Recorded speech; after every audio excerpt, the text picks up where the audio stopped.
America is not just good for America, it's good for the world. What we really like is data centers in the U.S. The best and single most exciting investment opportunity is to do secondaries, private credit. Where do you think the downside risks are going to come from? I do think that risk assets, whether it's equity markets or credit markets, are too complacent, and that the soft data will eventually catch up with hard data. We have a saying in Arabic, I'll say it in English, that real estate can get ill, but it will never die. I thought sovereign wealth funds would be the right next generation partner for sports teams. This region today is a significant player and can actually host major events, and not only just host them successfully, but rather add value to that event.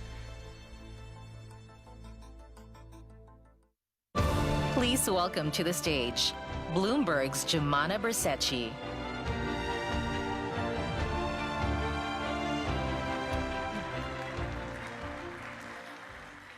Good morning again, everybody. Welcome to the third and final day of the 5th Qatar Economic Forum. Well, today's the grand finale. It's Innovation Day, where we will be focused on big tech and the game-changing startups building the future. We'll discuss where innovation is headed and who is leading the charge. Before we begin, a special thanks to our Innovation Day sponsor, QRDI Council. We would also like to thank our official partners, the Qatar Ministry of Commerce and Industry, Qatar Media City, our culture sponsor, Qatar Museums, our innovation sponsor, Qatar Research, Development and Innovation Council, our premier sponsors, Qatar Investment Authority, Qatar National Bank, our knowledge sponsor, McKinsey & Company, our participating sponsors, IDA, HSBC, Investment Promotion Agency Qatar, Qatar Financial Center, Qatar Free Zones Authority, Qatar University, our airline sponsor, Qatar Airways, our connectivity sponsor, Ooredoo, and our tourism sponsor, Visit Qatar. And a reminder that the Wi-Fi network is QEF 2025. You can also continue to engage with us on social media using the hashtag Qatar Economic Forum. And with that, let's get started. Please join me in welcoming to the stage Engineer Omar Ali El Ansari, the Secretary General of the QRDI Council.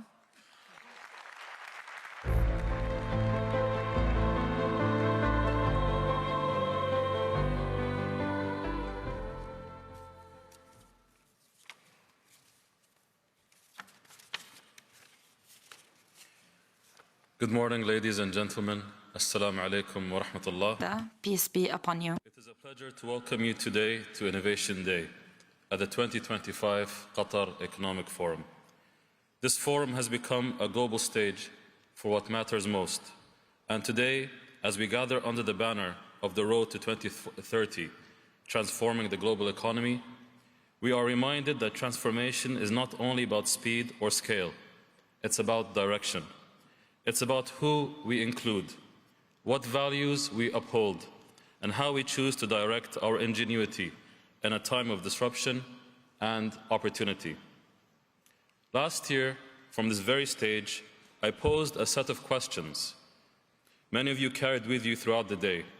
Questions not of engineering, but of ethics. Can we democratize access to innovation rather than deepen inequality through it? Can we build technologies that heal and empower rather than divide and dominate? Can we lead with purpose, not just with power? 12 months later, the world has given us powerful reasons to keep asking these questions. We've seen AI systems become more capable, more autonomous, and more deeply embedded into how we work, govern, and live. And we've seen a parallel rise in public concern about who controls these systems, how are they used, and what values they encode. In 2024, the European Union's AI Act marked the world's first comprehensive attempt to regulate artificial intelligence. Though not without its critics, it represented a global turning point, a sign that societies are beginning to draw clearer boundaries around innovation, governance, and accountability. In biotechnology, we witnessed landmark investments, including multi-billion-dollar deals in areas like obesity and liver disease, demonstrating how science is reshaping human health. But these breakthroughs also raised enduring questions about equity access, and affordability. And in Africa, despite a global capital slowdown, startups raised over $2 billion, not through scale alone, but through bold ideas, grassroots leadership, and resilience. A reminder that innovation is not the sole domain of the global North, but a global, distributed force that must be nurtured inclusively. Here in the GCC, the innovation agenda is no longer conceptual, it is operational. Governments and industries are acting with clarity and ambition, reimagining sectors from energy to logistics, from digital infrastructure to health.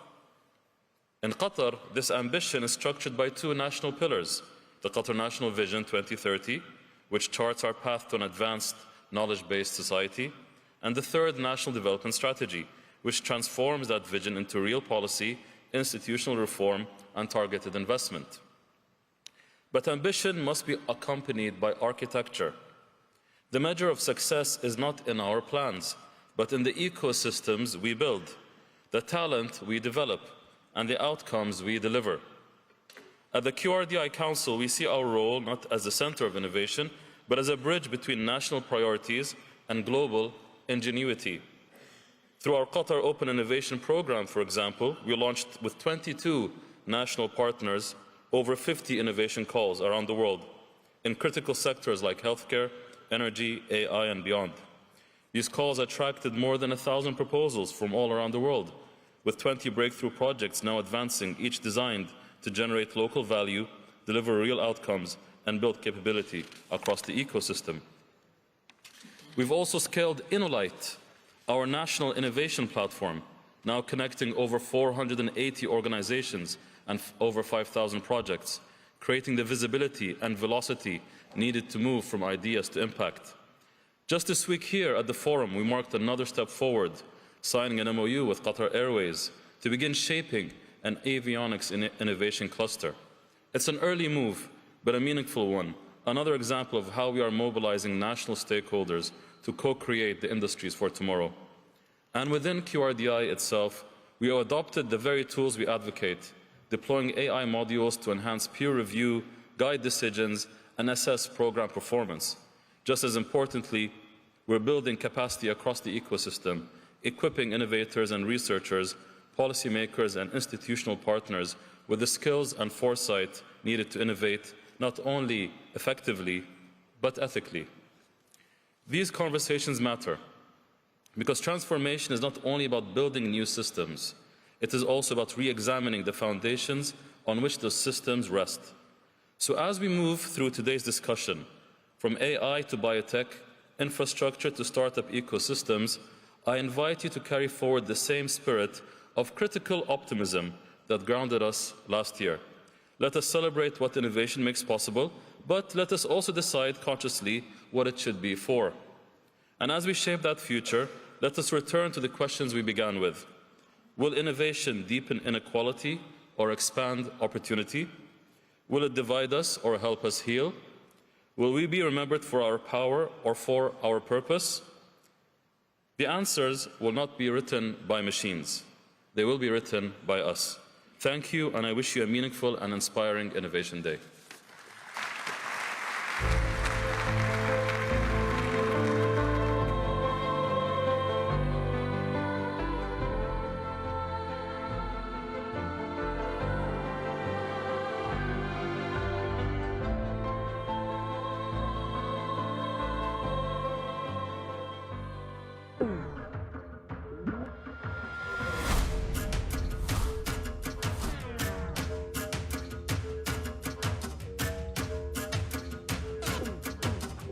Ladies and gentlemen, as I like to say, welcome to techno-feudalism. This is no longer capitalism.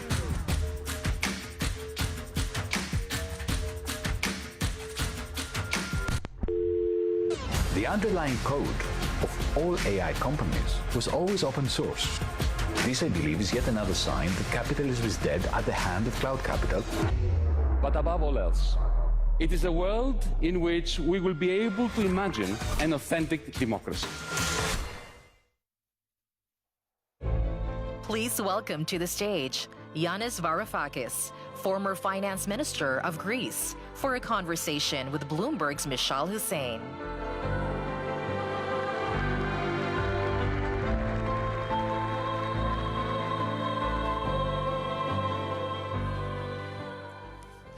Good morning, everyone, and a warm welcome to you, Yanis Varoufakis. And I think that this particular conversation that we are about to have is very fitting for this final day of the forum as we prepare to say goodbye and look to future events, because I think this will be very different, if not entirely different, to what has underpinned many of our discussions so far.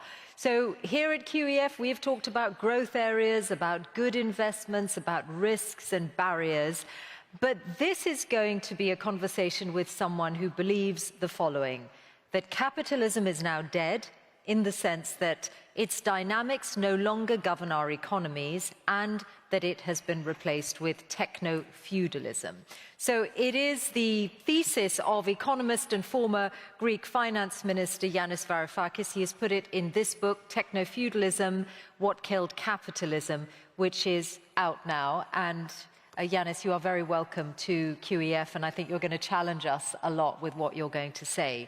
So before we get into the heart of the argument that you've put forward in the book and elsewhere, I want to take you back 10 years to the moment where you were in the global headlines. You were the Greek finance minister exactly at this point 10 years ago. A few weeks later, in early July 2015, you ended up resigning. It was an intense time because, as many of you will remember, it was the moment, well, the ongoing saga of the Greek financial crisis, and you were trying to have Greece's debts restructured.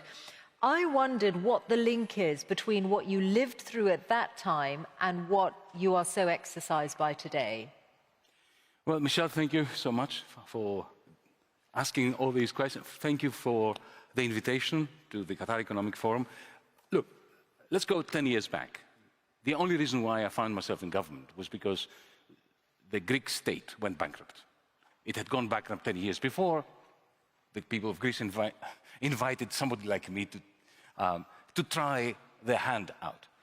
But let us not focus on Greece, because it wasn't a Greek financial crisis. It was a European banking crisis which begat the euro crisis. It was the long tail, if you like, of 2008 and the financial crisis. Exactly. It all starts in Wall Street, as it always does. Like 1929 began in Wall Street, 2008 was our generation's 1929.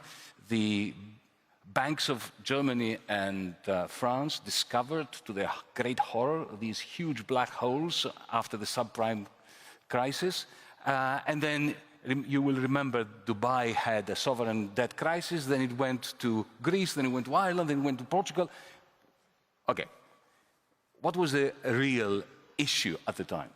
What was the real issue at the time was that after the collapse of Wall Street in 2008, in 2009 in London, in April, under the auspices of Gordon Brown, the UK Prime Minister then, the great and the good leaders, including Prime Ministers, Presidents and central bankers, got together and they decided to refloat finance. So we had a massive quantitative easing program, essentially printing money to refloat finance, while at the same time there was no coordination on fiscal policy. Indeed, whatever coordination there was, it was of an Austerian version, fiscal contraction. So when you contract aggregate demand and pump all these trillions into the Western economy, what you create is an incongruity, because there's a lot of money sloshing around in the financial sector, but industrialists, entrepreneurs, do not want to invest because they can see the low levels of demand. So what they do is they take the money and they plow it back into the financial sector, share buybacks and so on. The only entrepreneurs, capitalists, who invested a good chunk of the $35 trillion that was pumped through quantitative easing out between 2009 and 2022, the only entrepreneurs who seriously invested in new machinery were the big tech, Silicon Valley tech leaders. And that gave rise, and this is the connection with what I'm saying in this book, to a remarkable transformation that humanity has never seen before. I truly mean that. I know that every generation wants to feel that we are on the cusp of a fantastic transformation. You know, we all have this delusion. But I believe that between 2010 and 2025, we had such a transformation. And allow me just to say what that transformation is. We have a new form of capital. Capital has always been, since time immemorial, since Paleolithic times, you know, when humans fashioned a hammer or a plow. What is a plow? It's something you create, you produce this machine to plow the land to produce something else, a produced means of production. That's what the steam engine was, which brought about the first industrial revolution. That's what electromagnetism, you know, generators and electricity grids and telephone grids were towards the end of the 19th century. That brought about the second industrial revolution. Between 2010 and 2025, we have a new form of capital. Because what lives in here, ladies and gentlemen, is a machine. It's not just what's in here, but all the networked machines that are connected to this. Satellites, the carbon fiber cables, the algorithms, the server farms, all that. I call this cloud capital because it lives supposedly on the cloud. It's not on the cloud, it's on Earth, and it's inside our oceans. What does this do? What does Amazon, the Amazon, or the Google, or the Meta algorithm do? It doesn't produce anything. What you buy on Amazon has been produced elsewhere. It hasn't produced by Amazon. What it produces is a remarkable power to input and infuse desires and thoughts into your mind. So it's the first time we have machines that do that which once upon a time advertisers, human marketeers, orators, preachers, politicians, poets did, which is to change our mind, to modify our behavior. This is now automated. So anyone who owns concentrated quantities of cloud capital has an immense power. And just very, very briefly, in order to end this long-winded answer, think about Alexa. Alexa is this little contraption that Jeff Bezos sells you to connect to Amazon and to the internet. And you feel that it is your slave. You say, Alexa, order this book for me, or switch off the lights, or whatever, right? But essentially, it's an interface with this cloud capital belonging to Jeff Bezos, and you're training it to train you, to train it better, to know what you want, to give you good advice, to win over your trust. I don't know about you, but when Amazon recommends a book to me, I always want to read it, and I never regret it. Similarly with Spotify, when it recommends music to me, I actually like it, usually, and sometimes I love it. Because it knows you very well. I have trained it to train me to train it to know me. Isn't that progress, Yanis? That is of course it the advance of technology. But at the same time, it is a source of major crisis. Why? Because the moment it wins my trust, it can say to me, oh, buy this electric bicycle. And I say, okay, click, I buy it. And then this electric bicycle comes to me bypassing every market. Once upon a time, a brilliant advertiser could convince me that I need to eat a Big Mac, that I really shouldn't be eating. I didn't need it, I didn't want it. But it convinced me. But I had to go to McDonald's to get it. Now it comes directly to me, bypassing every market, and Amazon keeps up to 40% of the price. That's rent. And any economic system which is founded on rent, not profit, is a clear and present danger for the marketplace. Okay, but people are making because this money is coming out of the cyclical flow of income. Okay, but so you're casting the tech giants essentially as not being producers and not adding value. Well, but they are enabling other businesses, aren't they? Someone has made that bicycle, someone has earned money from it being shipped to you. And if we look at another example, Google, their algorithms, okay, they change the whole time, and that is a terrible thing for businesses who one moment benefit and the other moment find themselves low on the search engines. But they also enable people to find things that are useful, whether they are products or services or merely information. That's why we all use it. If you take away my phone from me, I'm dead. So they are adding, but that's what I mean, they are adding value. No, they're not adding any value. They're extracting value. They're very clever at being useful to us. making us be absolutely dependent on them, in order to extract, we both mentioned, Michelle, the electric bicycle. I love it when I press a button on the electric bicycle, one that I actually enjoy riding too, comes to my home. But think of the producer of this electric bicycle, and I don't mean just the worker that has worked on the assembly line, but I'm talking about the capitalist as well. He or she has to pay 40% to Amazon. This is the equivalent, that's the connection with feudalism. Under feudalism, what gave you power was property rights over the land. You owned the land and you could charge rent.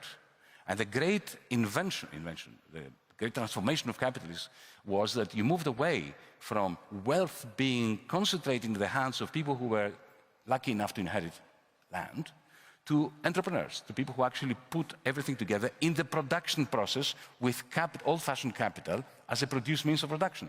But now, one of the reasons why our central bankers are having such a difficult time rebalancing our economies, we have inflationary pressures, and at the same time, if they don't keep adding to aggregate demand, there is a danger of falling into stagflation. One of the reasons is, when you've got about, this is my estimation, about 30% of GDP in advanced economies, and increasingly in developing economies, is siphoned off in terms of rent. Remember, David Ricardo, the great banker and economist and politician, at the turn of the 18th to the 19th century, wrote a whole book called The Principles of Economics, of Political Economy, in which he lambasted the landlords because their rent was impeding the development of markets and entrepreneurship. And he was asking that, he was simply worried, and I think he was correct, that when a large chunk of GDP goes into rent, then the marketplace and our capacity to accumulate productive capital shrinks. This is David Ricardo, 1800s, early 1800s. I think that he today would be absolutely appalled by the manner in which this amount of wealth, think about Meta, Zuckerberg's Facebook and so on. Do you know that only about 1 to 2% of their revenues goes to salaries? Because all of us, every time you post something on Instagram or Facebook, every time you post something, you're adding to the cloud capital of Zuckerberg. And this is free labor.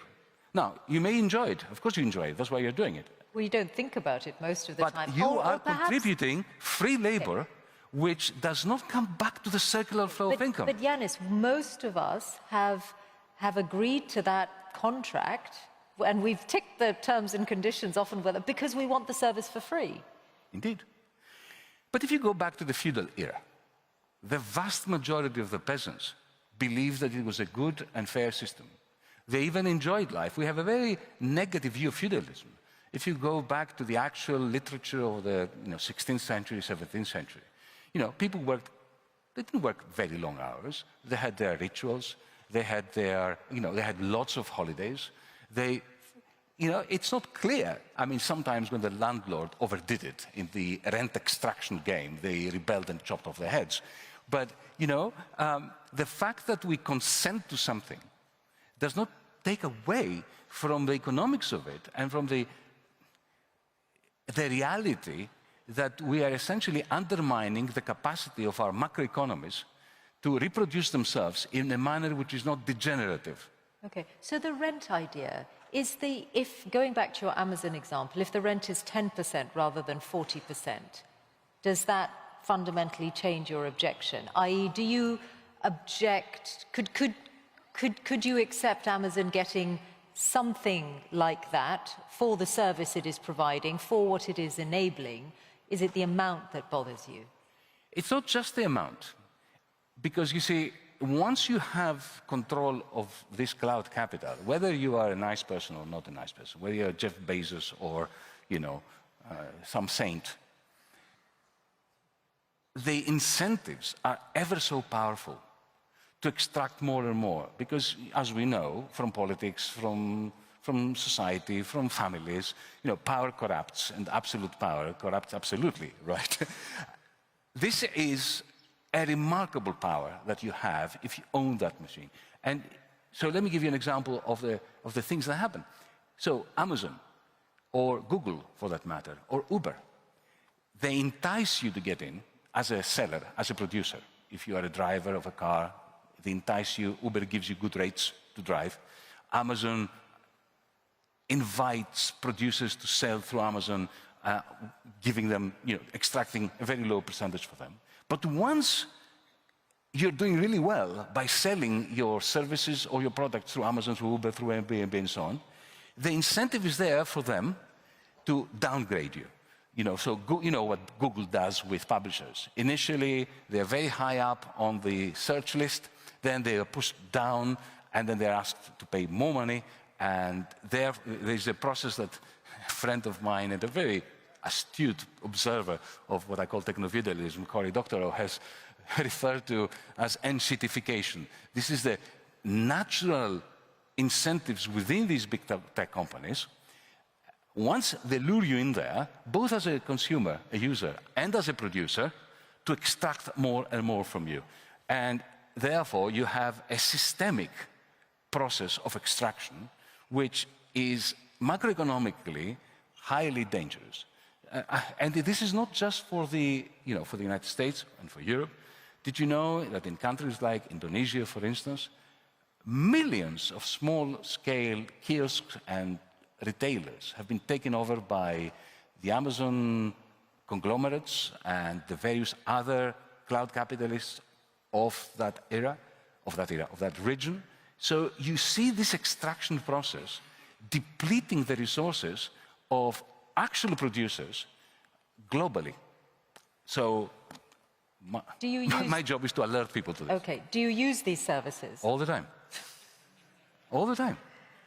But you see, I don't, What, with gritted teeth, or what is... No, I don't believe in individualistic acts of, vanity, rebellion. That is, what is going to change if I stop using my phone? The world is not going to become a better place. I think that these machines are a great tribute to the human spirit. So take AI. You have AI programs, as we speak, that design antibiotics which can kill bacteria that kill people. Now, that needs to be celebrated. So I don't have a problem with the machinery. I don't have a problem with the code. I have a problem with who owns these. Okay, but maybe that was made possible by the 40% what you would call rent. It has been made possible, but at the same time, a lot of other activities have been made possible. For instance, Amazon in the United States uses exactly the same algorithms that design successful antibiotics in order to surveil workers in the Amazon warehouses and use a mathematical statistical program for predicting the probability that Joe or Kathy is going to talk to somebody and that this discussion may lead to unionization in the particular warehouse, and if who owns them. And there is exorbitant power in owning Twitter, for instance, or owning Instagram, or owning TikTok. It is utterly inconsistent with any concept of liberal democracy. And you know that Elon Musk joined us here at the forum 2 days ago, and one of the things he would like to do is to have a payment system within X to give it another dimension. And I'm interested in what you think of that, because I know that you look to China and you see positives in the WeChat app, for example, which is a very all-consuming app. But isn't that another example of a tremendous monopoly power? So if that is the answer, then why would a payment system within X and extra dimensions to services like that not be welcome as well? Well, interestingly, when Elon Musk purchased Twitter, remember, something like 44 billion, the whole of the press was dumping on him. What a stupid, purchase that was. I thought it was a brilliant purchase. Because and back then, and it's actually in the book, I explained why he bought Twitter. He wanted an everything app. He wanted to create his own WeChat. And for those of you who don't know, WeChat is a Chinese application that does everything that our Western applications do, from Netflix to Twitter to this, but also it offers you an opportunity to make free payments independently of where you have your bank account, as long as it is in one. And Elon Musk was trying, or is trying to do with X, that which Zuckerberg failed to do with Facebook. Remember, he was going to introduce his own currency, the Libra, or the Libra, and Wall Street killed that. Wall Street is trying, as we speak, to kill Elon Musk's version of WeChat. Now, I think that there are two important points to make about this aspiration of Elon Musk. The first one is that the public out there really want it.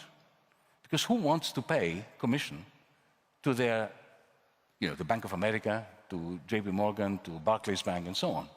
And why should these banks, when they have a zero marginal cost for our transactions, charge us for it? And they charge us for essentially allowing us to use our own money. And this is preposterous. So this is a rent that has to go. And Elon Musk could be sitting here and saying, yeah, you see, I'm against rent. I want to create a free payment system through X. Yeah, but he wants to control it himself. And we know this, that any private system of monetary transactions is the first step towards a major crash, a major crisis. Because we can never trust a privateer with our money. In that, are you on the side of Wall Street rather than Musk? No, what I'm saying is I believe in a third way. I, for instance, would very much welcome the Fed issuing its own digital wallet. Imagine if you could download, if you were in the United States, your Fed app, or in the European Union, your ECB app. And you could, put your money in there, ask your employer to pay your salary there, if you want to, totally voluntarily. And imagine if you were to collect the overnight interest rate of the central bank, which is always much higher than what commercial banks. This would be a tremendous step in the direction of cultivating more competition in the financial sector. It would be like your PayPal or equivalent as well, or your Apple Wallet, that it would be where you make wouldn't need the Apple Wallet anymore, because you would have free payments anywhere in the world using your central bank app. By the way, the bankers already have that, because private banks, commercial banks, have accounts with the Fed. Now, the Chinese are doing that. The only reason why the United States cannot do this is because Wall Street is going to kick and scream. I know that Christine Lagarde and the ECB wants to do this for the euro, and it would be a great financial innovation, but the banks in Frankfurt and Paris are going to be all over her if she dares do this, so they are trying to contain it so that you can't have more than 1,000 or 2,000 euros in it. Essentially, the bankers want their monopoly. They shouldn't have it. They should not be allowed to have it. So I'm against an Elon Musk-owned cryptocurrency or payment system. I'm against WeChat, because I don't believe that we have the right to create yet more exorbitant power in the hands of an individual.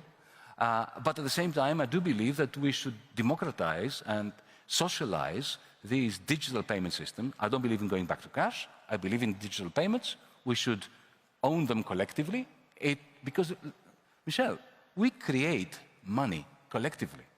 It's a mistake to think that the central bank creates the money. In every advanced economy, only about 3 to 4% of money has been created by the central bank. The rest is created privately. Every time a bank extends a loan or an overdraft facility, it creates money. This is immense power. And I do believe that in democracies, this power should be democratized. Okay. And the technology gives us an opportunity to do that. So Elon Musk opens a way for us to do that which he doesn't want us to do. Okay.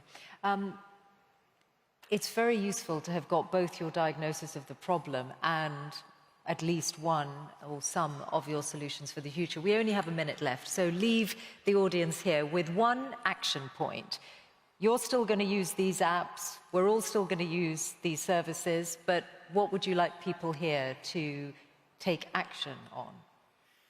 Well, if you are the mayor of a city, or if you play an active role as an active citizen in your municipality, in your region, what about suggesting that you create a socially owned competitor to Uber, Airbnb, to Google, and to Amazon?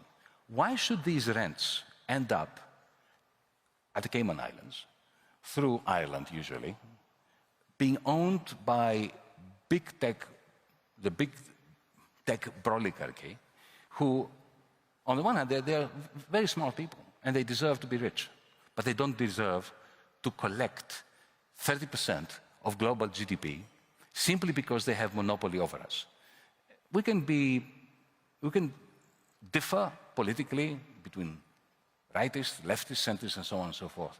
But I don't think we can disagree that having a monopoly over the most powerful form of capital, which is so concentrated in two loci, in Silicon Valley and around Shenzhen, that does not make for a stable world, that poisons our democracies, and it even intensifies the clash between the United States and China, making this world a much more existentially challenged place. Okay, that's a very sober note to end on, but it's why you're here. Thank you for making us think, and Yanis's book is widely available. Yanis Varoufakis, thank you so much for being with us. Thank you.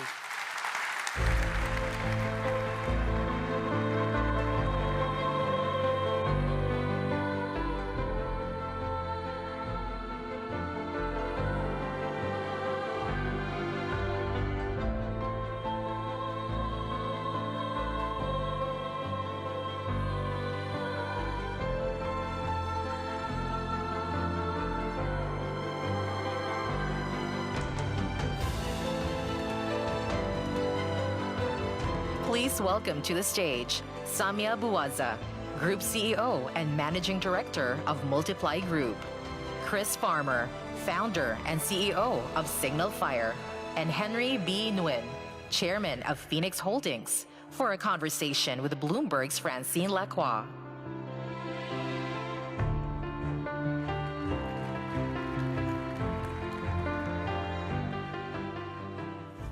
Hello, everyone. Panelists, thank you so much for joining us. We have 20 minutes exactly to try and understand from a tech perspective, a tech investor perspective, what AI means. And I'm still amazed at how many big chief executives that I speak to that say, I know AI, I have many AI people that help me, but I don't fully understand the impact this has on me, my staff, and my company in the next 5 years. So first, let's start here. What does AI, Henry, mean to you? There's like a number of things. Is it difficult to have a hard conviction on where AI goes in the next 5 years? Well, first of all, the way I see AI is being able to process an intense amount of data, information, to be able to direct it towards a very specific question or solution that you're searching for. And obviously, so many advances have been made in recent times just because we've gotten to the point where our computing power is reached the point where we can crunch loads and loads of data and be able to give you responses in a timely manner. But all of you, if you've seen ChatGPT, there's certain things that you can obviously get an instantaneous answer. But there's some things that even that model is still having to figure out how to get your answer and compute. And obviously, high-intensive sort of computational needs like graphics, video, et cetera, takes more. So even advances today like Google's VO3 is an amazing advance in terms of how we're moving so fast in all dimensions of AI. And Henry, just so that everybody knows, basically Phoenix Holdings, focuses on technology, financial services, sports, and media. So do you invest in AI, or do you also use it to make the best investment decisions? So we're in a unique situation because we're in an emerging market in Vietnam. And obviously, we're trying to keep up with all the sort of major technological trends that are obviously transforming the world. Vietnam itself is just a fast emerging economy, but at the same time, it sees an opportunity in AI in terms of being able to leapfrog into the next generation of technologies. Okay, so Chris, basically, you're the chief executive of Signal Fire, and this is a venture capital firm. $1 billion is what you raised of fresh capital to back AI companies. Correct. So how do you choose who to back? So we are the first venture firm actually built on an AI platform. So I founded the firm about 13 years ago, and from day one, we've been actually practitioners of using AI. So we actually track more data on startups than anyone in the world, and use that to track about 650 million people, process where people are spending on different applications, and then use that to target what may be the best opportunities. Is it difficult again to have conviction on one thing, because there's so much and there's so many players and they keep on changing, frankly? So we've been more concerned about the infrastructure layer, that it's rapidly commoditizing and that the pricing has been dropping by orders of magnitude each year. So it's a tough time to be at the infrastructure layer, but a very interesting time to be at the application layer, where so much data is sitting in silos inside every type of organization on the planet, where AI can bring that into a pool that can then, over time, be used to take more action. And so we see the land grab around aggregating that data and the concept of data gravity and data network effects as a sort of core investment thesis. Samia, how do you use AI first at Multiply? So basically for the investments that you look at and the companies that you buy. So Multiply does two things, right? We invest in companies, and also after we invest, we move them to our operational arm, in which we start integrating them into our platform in the sectors that we operate in. At the investment stage, for the last maybe few years, we've been doing legal, financial, technical due diligence as we should, but we've recently included AI and cybersecurity that falls under technical due diligence, because it's important for us when we invest in a company to know that this company is optimizing its output and the way it operates. Once the investment is done and moves to our operating group, we use AI across several touch points. First of all, at a board level, we've recently introduced MAI, which is an AI board observer that enhances decision-making, executive decision-making at the level of the board, and also brings more transparency and compliance to the shareholders. We've also integrated multiple AI tools across our financial, legal, recruitment departments, and we've seen a lot of efficiency come out of that. At this level, we've counted efficiency in terms of man-hour, and we've seen 140,000 man-hours saved at this level. But more importantly, so that's for the shared services at Holdco company. But more importantly, across each vertical, it has become more and more interesting and easier for us to use AI tools in order to really extract value and create good savings. In our media vertical, for example, we have 4 companies. Now they talk to each other, now they sell each other's inventory, and also with this AI integration, hyper-targeting the client when we really use the data that we have, anonymize it, and use it to hyper-target clients in media, we've created tangible 17% uplift on the EBITDA of this particular vertical. So this is in general. Also, we have agentic AIs. We have initiatives that empower and actually demand employees to start learning how to better integrate AI tools in their operations. Could I ask each of you actually what AI utopia looks like? Again, like in 4 or 5 years. I mean, the advancement is so fast. We don't really know, and we have valuations of DeepSeek. We don't really know where the best innovators come from or what sticks. We know OpenAI is now looking at possibly doing hardware. Henry, how do you see it? I mean, do you need to have a blueprint of where you think we're in 5 years to be a good investor? Well, look, just to give some perspective, 5 years in terms of AI, we were just talking backstage, ChatGPT just came out about 2.5 years ago. But to all of us, at least I think to many of us who use it, feels like it's been out forever. It's become an incredibly useful tool on a personal level, but as Samia said, and as Chris has referred to, what's happening already is a lot of functional work that frankly is quite consistent and mechanical, AI is being able to sort of bring efficiency to that.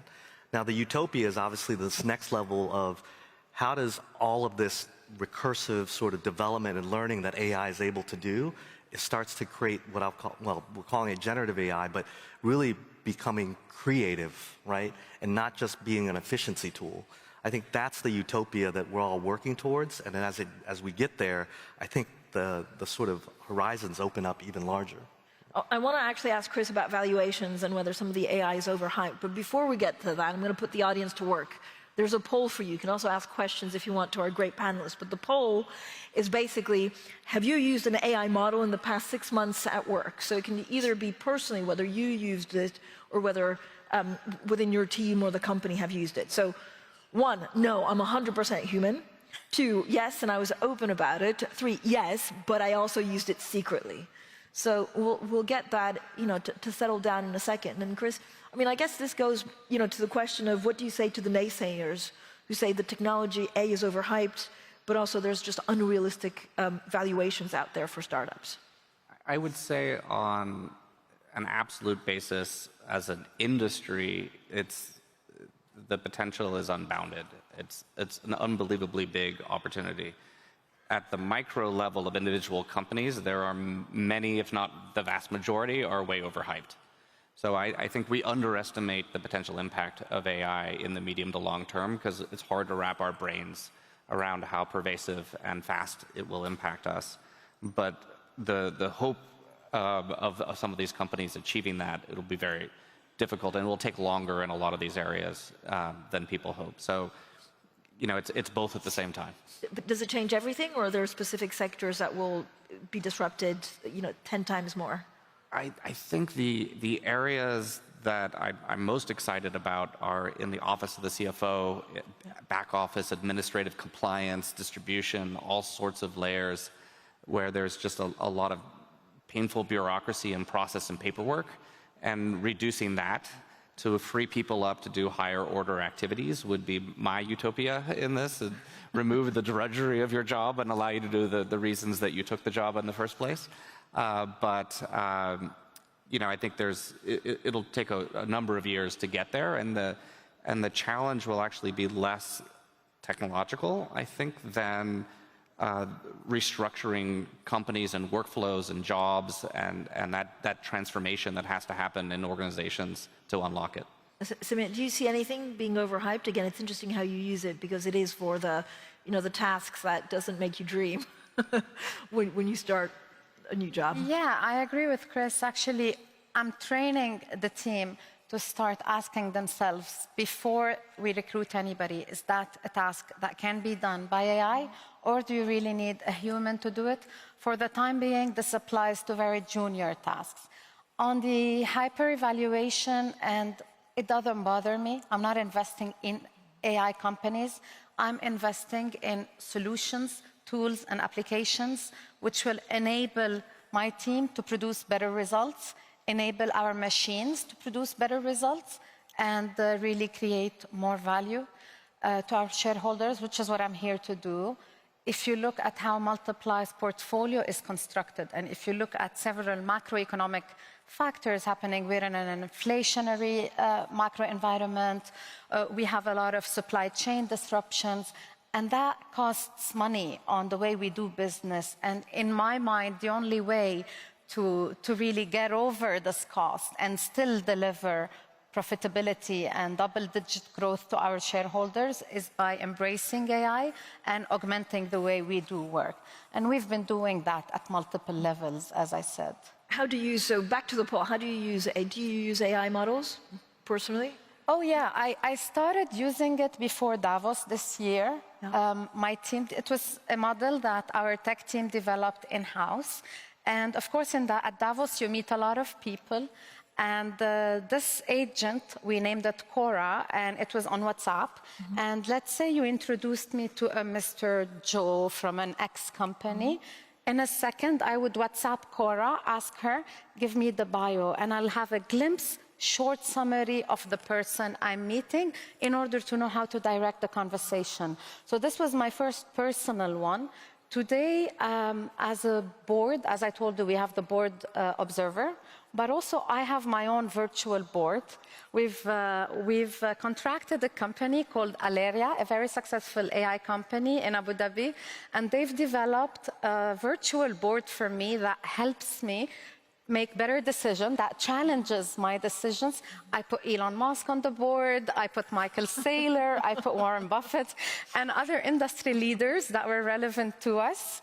And I upload my presentations and get challenged on my decisions. So these are my personal, but of course, across the company, we use it at multiple bigger scale. I love that. So the poll's coming in, yes, and I was open about it. 84% of you actually use it like that. How do you two use it, Chris? I was curious if Elon's AI was making her Doge, her company, and cut her costs.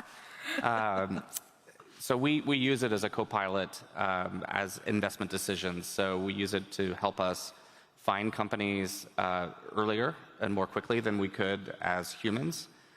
We use it to understand context around when we're making decisions, similarly to how she's using it as a board member. And then we actually use it for supporting the portfolio as well. So it's a lot of leverage in doing the same things that we would have historically done as a firm, but with a digital co-pilot helping to execute that more efficiently. Henry? Yeah, no, I use it on a personal level now for years. It reminded me of, actually, if I go all the way back to sort of Google's arrival on the scene. If we remember back then, you went to Yahoo, there were others like Lycos and Alta Vista, these kind of busy pages. And for Google, so striking, just the search bar. But I just remember using Google the first time, it's like, wow, I'm getting all the relevant results I wanted. If I fast forward to ChatGPT, over the years, I'd become what I'll consider a very power Google user, using the right keywords, prompts, and things like that to find as efficiently what I wanted as quickly as I could. Then, of course, going into GPT, it was like, wait a second, this is now me to an order of 100 being able to find things on Google and summarizing it for me so quickly.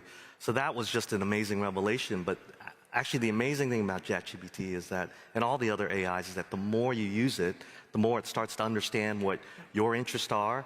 It learns. And also, you also start to learn its limitations, right? The things that we always talk about is data, but all these LLMs are based upon their data sets and knowing even like when the cutoff dates for these data sets are. Because if you're a scientist or researcher doing cutting edge stuff and you're trying to use ChatGPT on an earlier language model, right? Like you're not going to find what you need, but at the same time, it does very good on like current news. You can just type in and say, hey, what did Elon Musk say yesterday? And they'll do the Google search, and it'll give you a quick summary of exactly what happened. Or you watch Bloomberg. Chris, Exactly. when you look at, you have $1 billion. Like, where do you want to be invested in that $1 billion? Because you crowdfunded $1 billion to be in AI. Where do you want to be invested? Again, is it regional? Is it sectors? Like, if I gave you $500 million right now, where would you put that money to work? So I grew up very internationally, and I think the scale of the opportunity is for sure global. But over time, we've actually become more focused in Silicon Valley and New York. And so about 80% of the capital we deploy is local because you have a lot of the people who are able to basically live in the future are coming out of the consumer hyperscaled companies. And so that's one area, or the density of industry in New York. And so we found that a lot of this is doing a time motion study of what the humans would do in these respective roles. And so those are two geographies that have a lot of advantage, and we get paid for the risk that we take very early because there's lots of capital upstream.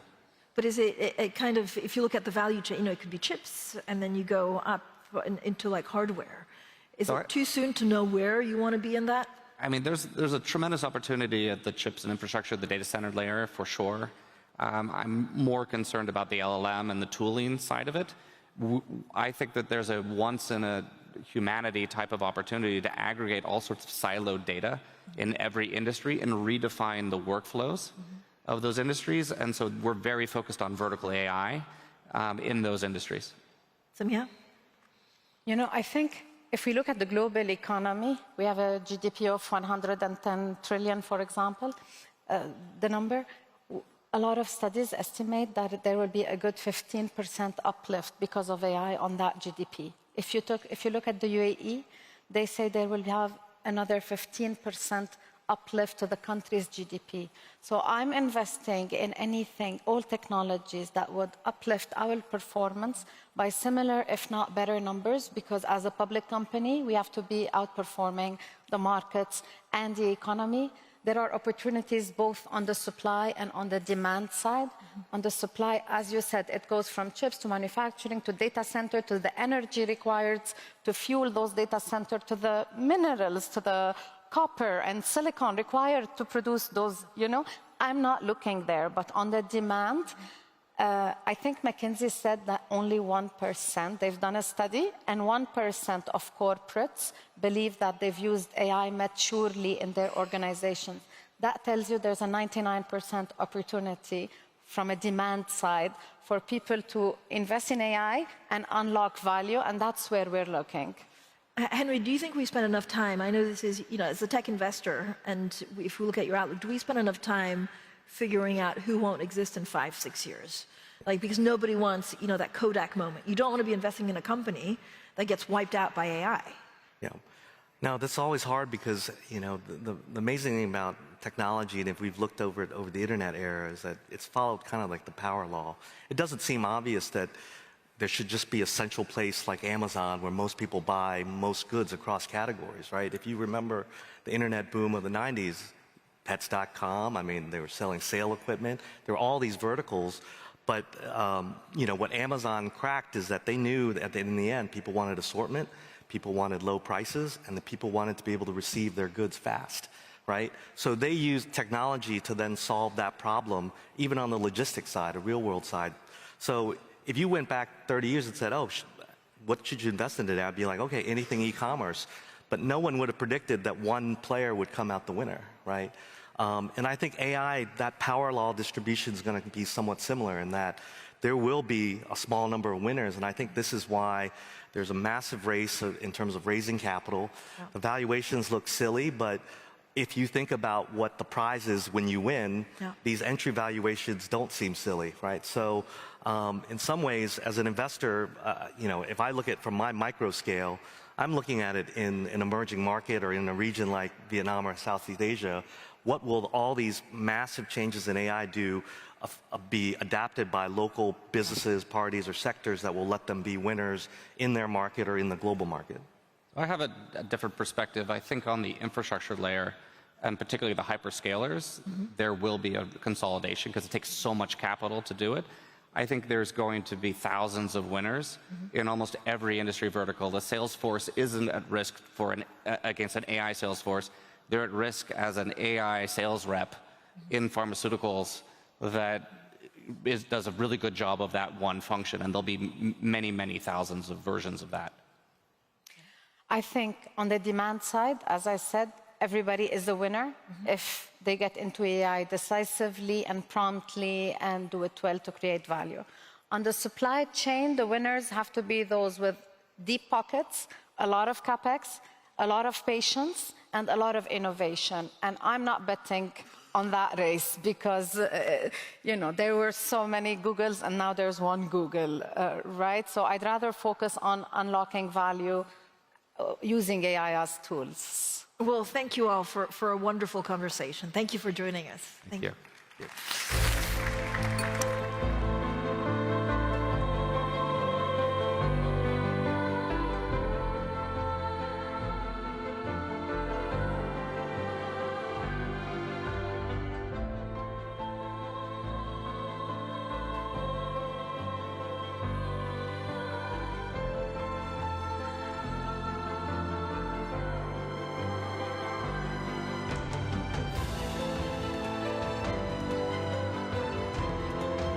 Please welcome to the stage James Flynn, Managing Partner at Deerfield, for a conversation with Bloomberg's Jennifer Zabazaja.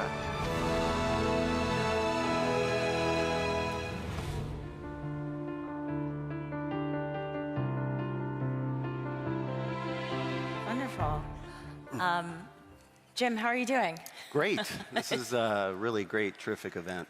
It's great to have you here, and the last session was talking about AI, which we'll get into in just a bit, but I thought it would be interesting for the audience to hear your perspective as someone who has worked in the biotech field 30 plus years, correct? Yep. How would you assess the sentiment right now for biotechnology, biosciences? What's your take?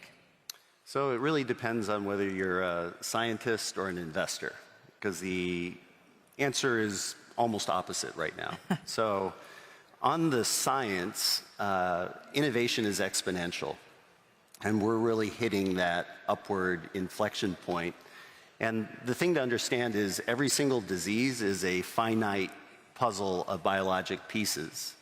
And genetics has given us a lot of those pieces. And diseases that are very close to genetics, you have almost all of the pieces. So what's happening is universities all over the world are flipping over pieces, putting them in place. And I don't know if people here do puzzles, but as they get finished, it gets easier and easier and easier to put in the last pieces. And that's where we're at in science right now. So it is a certainty that we are going to cure important diseases over the next 10 to 15 years. Certain cancers, there's one genetic mutation. They're going to be very easy. Schizophrenia, over 100 associated genes, and it's in the head. It's harder to get to. So some diseases are going to take longer. They're bigger puzzles, some shorter. Sentiment from investors is terrible. I've been in this business 36 years. I've seen 3 bubbles. What happens in every case is in a 1 to 2 year period, everything doubles, triples. Next 1 to 2 year period, everything collapses back to the same point. So over the last few years, we've gone through a bubble. We've collapsed, so things have reconsolidated. Things are cheap again. But there's also some regulatory uncertainty, at least in the US, on top of that, that's keeping people a little bit nervous on the investment side. So how critical then is this time period from where you sit with Deerfield?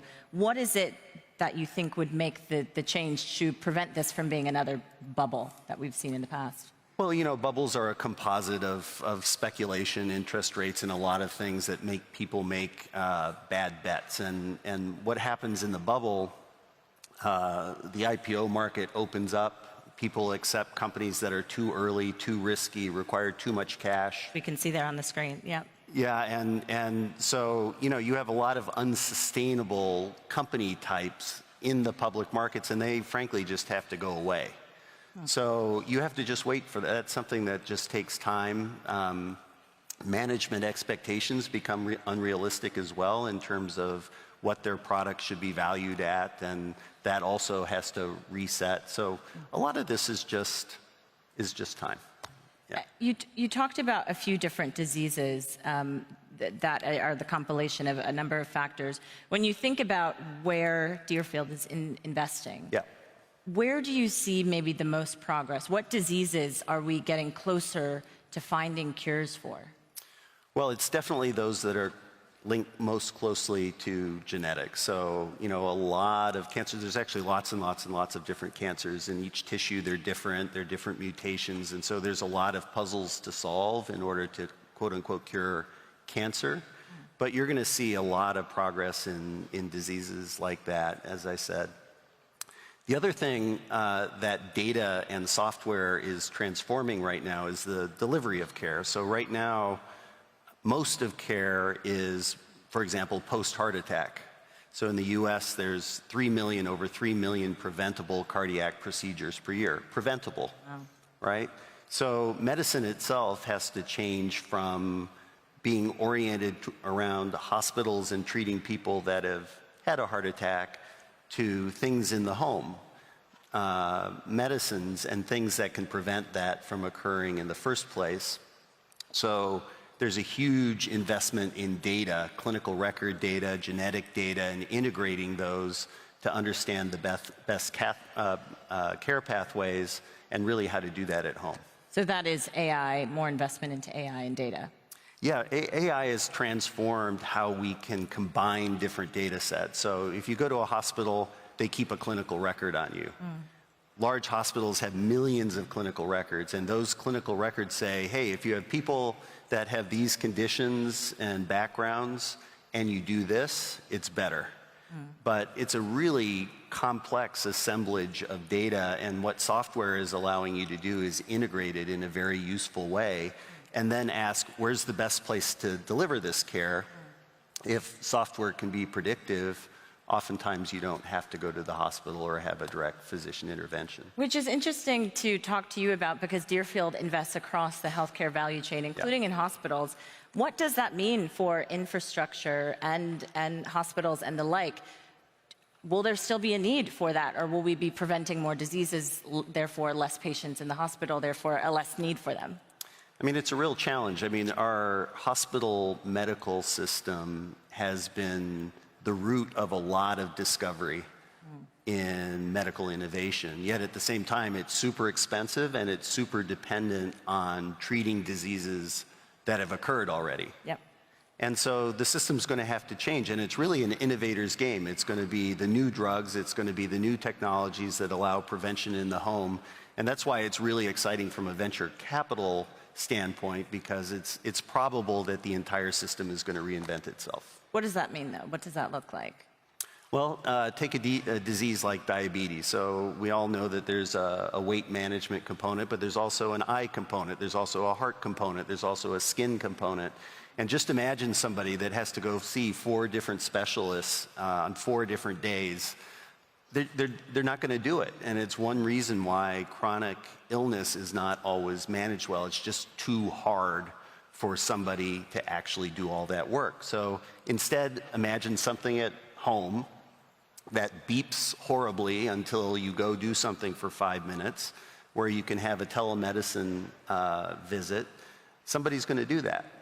And so, you know, that suddenly removes visits from a whole bunch of different physician types and brings it home, but at the same time, it makes it accessible, it makes it affordable, and it makes it possible. So this could ultimately result in healthier, longer lives? Is that what you're saying? Yeah. I hope you're saying that. Yeah, I firmly believe that. And, you know, a lot of people talk about longevity.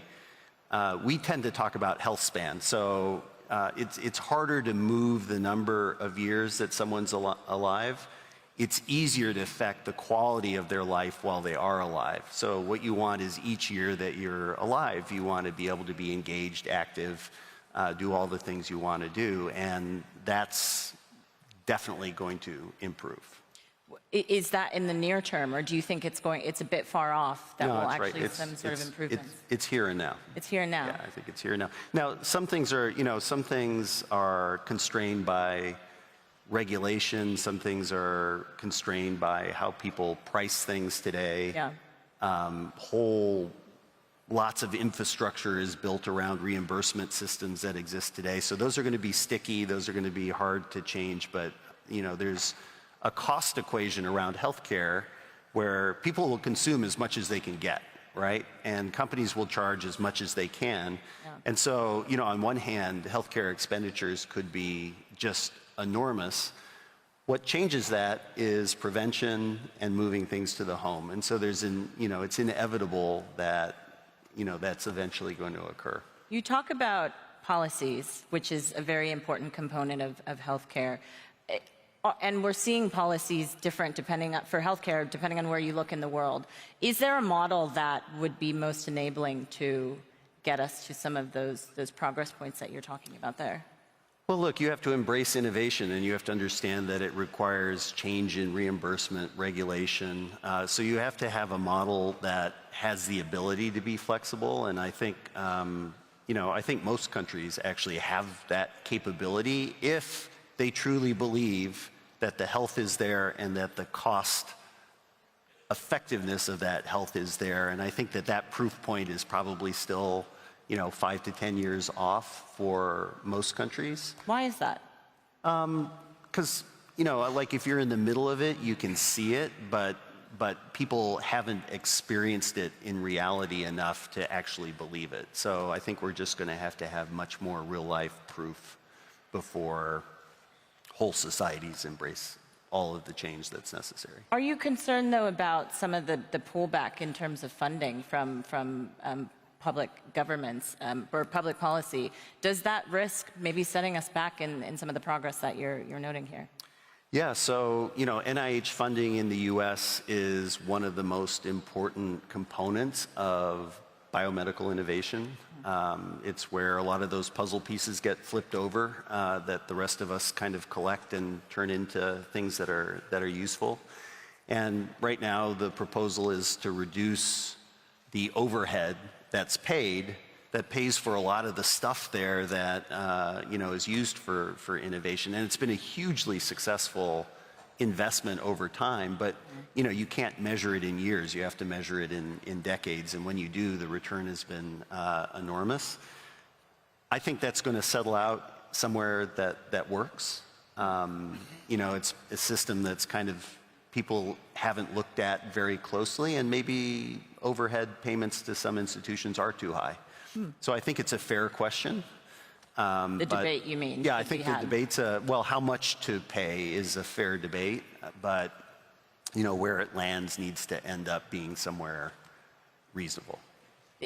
But are you optimistic though about that happening? About it. It's too important. Biomedical innovation is too important, and at the end of the day, there is always a strong lobby with many different stakeholders in it that can see that. And so, look, budget in every administration in the U.S. has said, let's go look at healthcare for some pennies, right? And each time it's a terribly difficult conversation because you need innovation, you want to cure disease, you want to make it more affordable, but you don't always want to pay for it now. Yeah. So, that tug of war is going to exist forever simply because of healthcare demand. That means, depending on which jurisdiction you look at, healthcare being treated for a disease is going to potentially even grow exponentially, depending on where you look. Isn't that ultimately not great for the industry and biotechnology as a whole? Look, I think people want to be disease-free. Yeah. They want to have a long health span. I think the innovations need to be accessible and affordable. If you look at, for example, drug costs, they're growing, but prevention shrinks the other piece, and the other piece is 80% of the cost. So drugs are 20%, all of the infrastructure and everything else is 80%. So even if this grows really rapidly, as long as this shrinks commensurately, the equation is going to work. So that's the proof point that makes everything come together. And I think everybody would prefer to take a pill than get treated for a heart attack. Absolutely. Jim, can you talk about your predictions 5-10 years out, considering, again, some of the investments and the innovations that we're seeing today? Where are we headed towards? I believe that software will end up diagnosing most people well within that period. So, right now, software can already diagnose better than most physicians can. I mean, if you think about a primary care physician trying to diagnose any disease, including rare diseases, the chance that they're going to go down all the diagnostic pathways in the right way is very low. But if you're a large language model, you have all of that embedded in you. And so the first point of diagnosis, I think, will be much more large language model driven. Right now, we're very used to second, third, fourth opinions on complicated matters, but that's just because of human fallibility and bias in the process, which the large language models won't have. So I think that's going to be very important. And as a patient, I think they're going to be accessible. So if you want to know if something's happening to you or someone you care about, I think there's going to be interfaces where you can get that same download without necessarily going to a physician. And there's a few hurdles that we'll have to get through in order to get there. And I think cancer in 15 years is going to be mostly a thing of the past. A thing of the past? Yeah, mostly. So what will be the need? I mean, for the health span. I mean, people, if you increase longevity, I take it all back. But within our health span, yeah. Is there still a need, though, for doctors, for nurses, for researchers? I mean, where do these jobs then go? Well, that's a problem for way in the future, I think. Okay. Right now we need all of that infrastructure. In fact, we need more of it. In the U.S., we have a physician shortage, a nurse shortage. The jobs aren't always enjoyable. So it's there's a lot of stress, and of course, physicians and nurses see it's a time of change. Actually, 40% of what a nurse does can be replaced by a large language model, and most of that is documentation and searching for stuff. And so you can actually meaningfully improve a nurse's job and make a hospital more economic by employing a large language model on behalf of the nurse. Will pandemics then be a thing of the past as well? I don't think so, because we keep tinkering with stuff, and you look at pandemics. It's our novel interfaces with nature. It's how bugs change over time, and we won't be able to anticipate all of that. We might have a lot faster response. And what you might have seen in COVID that was really cool is we have antibodies, we have mRNA, we have small molecules, we have gene therapy, we have gene editing. So, when a new bug appears, we have a lot of validated tools that can go after it. And if we do that in a cohesive way, then, I think they'll shrink in duration. But I think they're going to stick with us. The pandemics. Yeah. Let's hope not anytime soon. Jim, before we wrap up, let's talk about Deerfield and some of the portfolio of investments.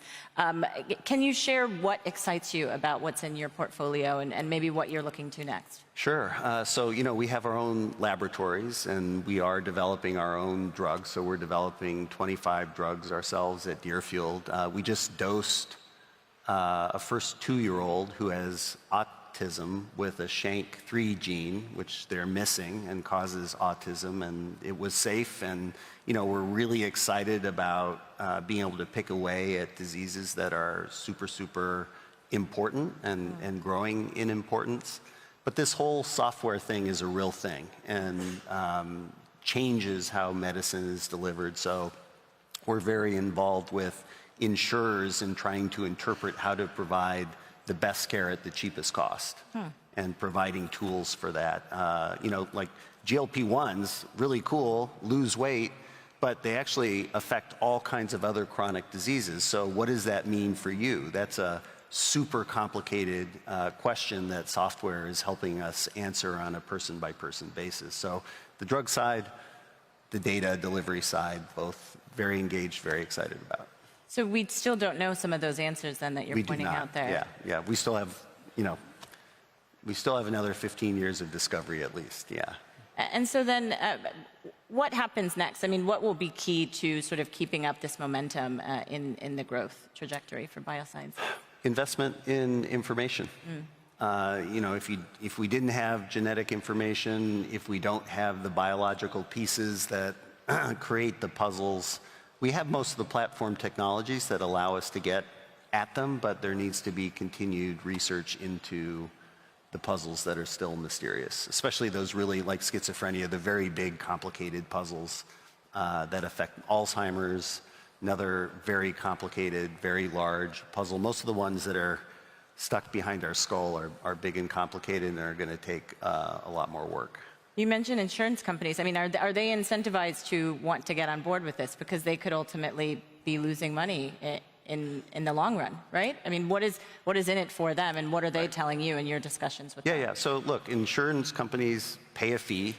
That's a guess. They charge people a certain amount of money for insurance, and it's a guess on what the cost of care is. So once they've created that rate, they care a lot about how much it actually costs them to give that care. So kind of short term, they push back on things that are expensive, but longer term, they recognize that anything that changes, that bends the push of chronic disease is going to lower cost. And so they want to put things in place that systematically lower cost.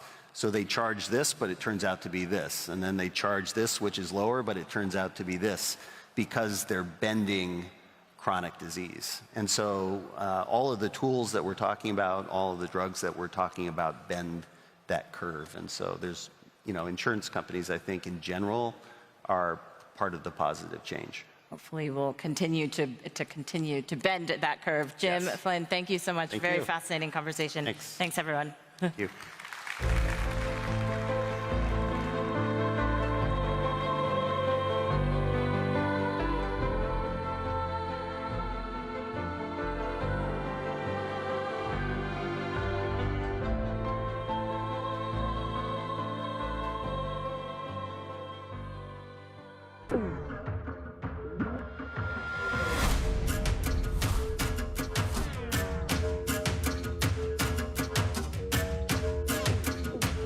AI has turbocharged data center demand.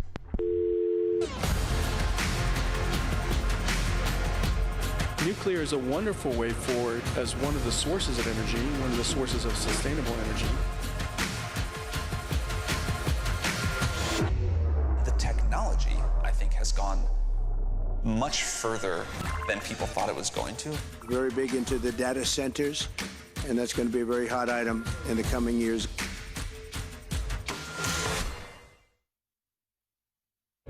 Please welcome to the stage Rob Barnett, Senior Energy Analyst at Bloomberg Intelligence.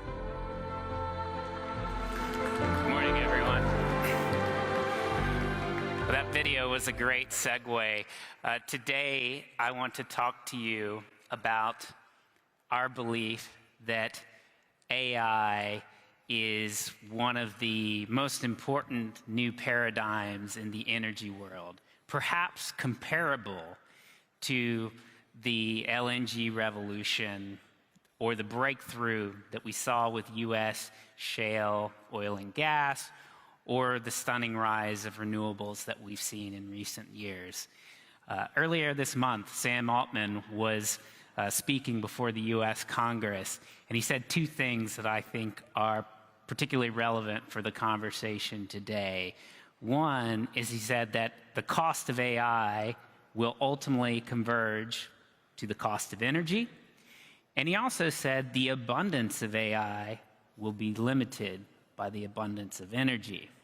Now, when I first heard Sam Altman speaking about the energy aspects of AI, I have to admit I was a bit skeptical. Sam and other AI luminaries were talking about this idea that energy was going to be such a constraint on AI. The CEO of ARM, microprocessor company, talked about the idea that U.S. power demand, about 20 to 25% of it, could be consumed by data centers by 2030.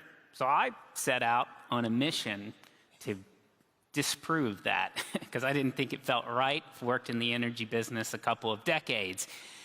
But after doing some substantive work on the space, I think that the neighborhood is roughly correct. So first slide up here on the screen that I've got may help to illustrate this a little bit. So my colleague Mandeep Singh from our technology team at Bloomberg Intelligence, his group has sized the generative AI market. And the takeaway from the chart that you'll see on the left is that by 2030, this is potentially going to be a $1 trillion a year market. And so we're seeing hyperscalers, Alphabet, Microsoft, Meta, on down the line, really increasing CapEx. And over the last couple of years, CapEx has more than doubled for most of the players. They're building data centers, and those data centers consume quite a lot of power. So if you take the ideas from this group and translate it into power demand, here's what the figures look like. So if you use 2023 as a baseline, we think, at least in the US, data centers could, power demand could surge anywhere from 4x to 10x by 2030. These are profound numbers. Typically, you don't see things moving this quickly in the utility world. This is a slow-moving segment. And perhaps to that point, my colleagues at Bloomberg NEF, they just put out a great new report on this topic as well. Everybody wants to talk about AI these days. And they're closer to the lower end of our projection. Now, why is that? It's because if you do a bottom-up projection and you look in the US, the utilities simply can't get electrons on the grid as fast as these AI companies want to move. And so that leaves us perhaps with the two options. One is that the AI revolution goes global, and I think we're seeing evidence that that's happening. The other is that, maybe the industry will find a way. If you go read about XAI, and what they've done with their facility in Memphis. I mean, they're building very quickly there, and they're being very creative about how they achieve that outcome. For those who don't think too much about power, I'll just quickly note that beyond AI, there are lots of other things that are shaping the narrative in that space. In the US right now, and globally, we are seeing a surge in manufacturing spending. This was partly propelled by the IRA, trade policy, all sorts of things are contributing to this, but we are electrifying what we can electrify. So manufacturing, very electricity intensive, vehicles increasingly moving in this direction as well. And so we are increasingly living in a world where we need more electrons. Now, what kind of electrons are getting built? This chart that you see up on the screen is the amalgamation of all of the power plants that want to connect to the grid in the US. Now, the takeaway here is that solar and storage are by far the two biggest types of power that folks are trying to build in the US. It's pretty analogous globally too, by the way. We have about 1 terawatt of solar projects out there in the ether. For reference, the US's total installed power capacity is about 1.25 terawatts. So a lot of solar's out there, a lot of storage, a lot of wind.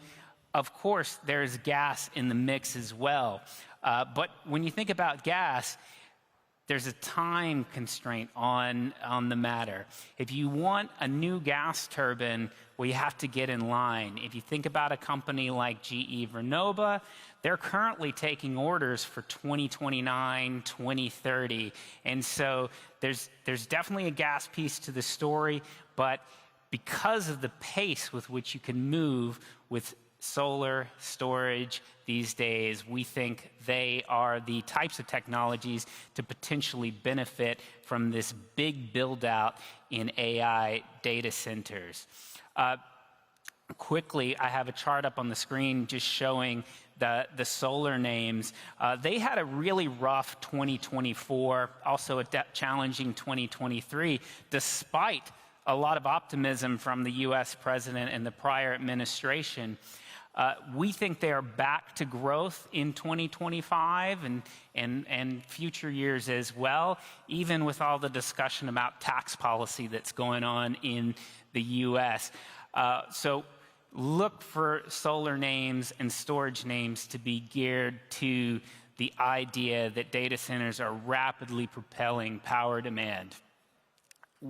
We think that the hyperscalers, despite their ambitions to be carbon neutral and all of their ESG goals, are a very practical lot. They are focused on rapidly scaling AI, and we don't see how you get there without a significant surge in gas use as well. This is a US-focused chart, but by 2030, we think US gas demand could increase somewhere by 3 to 10 BCF per day by 2030. And this is not the only pillar of the US gas story.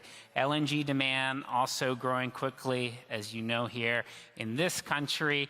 And we think that, the sort of playbook is that you see a combination of gas, solar, and storage. Maybe a quick comment on nuclear, because as we saw with the video just leading up to me, CEO of NVIDIA talked about nuclear. Nuclear, great technology. It's certainly carbon-free. And what I'm showing on the chart here is nuclear output from the US, very stable over the last 25 years. And we see this stunning rise of wind plus solar. At the end of the day, nuclear power plants they've all been, behind schedule, over budget. Maybe there's some new technologies, SMRs, that will change that narrative, but good luck getting them built. before 2030. I think you have to have a long vision for nuclear. Maybe can play a very significant role in this question as you look out to 2035 and beyond. And then quickly, this is a chart showing data centers in Saudi Arabia. I think we're going to see build out in regions like this. We saw while President Trump was over last week the Humane announcement. Humane is a 500 megawatt data center. For reference, Saudi Arabia currently has about 165 megawatts installed. So this is a great leap from their current AI data center capacity with continued momentum to build much more. Now, if you want to go deeper on this topic, I'm going to quickly throw up a QR code. Feel free to scan that. You can go read our thoughts on the matter, connect with me on LinkedIn, say hello, and maybe just a parting thought. OpenAI has recently said that when we say please and thank you to the LLMs, it costs the company tens of millions of dollars. That's because of all the compute and energy necessary. So if you want to help alleviate some of the near-term energy constraints, perhaps don't be as polite with the AI. Thank you. Please welcome to the stage Doug Adams, President and CEO of NTT Global Data Centers, Naveed Chamdia, Head of Real Estate at the Qatar Investment Authority, Mark C. Gamzee, CEO of Digital Bridge, and Goodwin Gaw, Chairman, Managing Principal, Member of the Investment Committee, and co-founder of Gaw Capital, for a conversation with Bloomberg's Jemana Bersachi.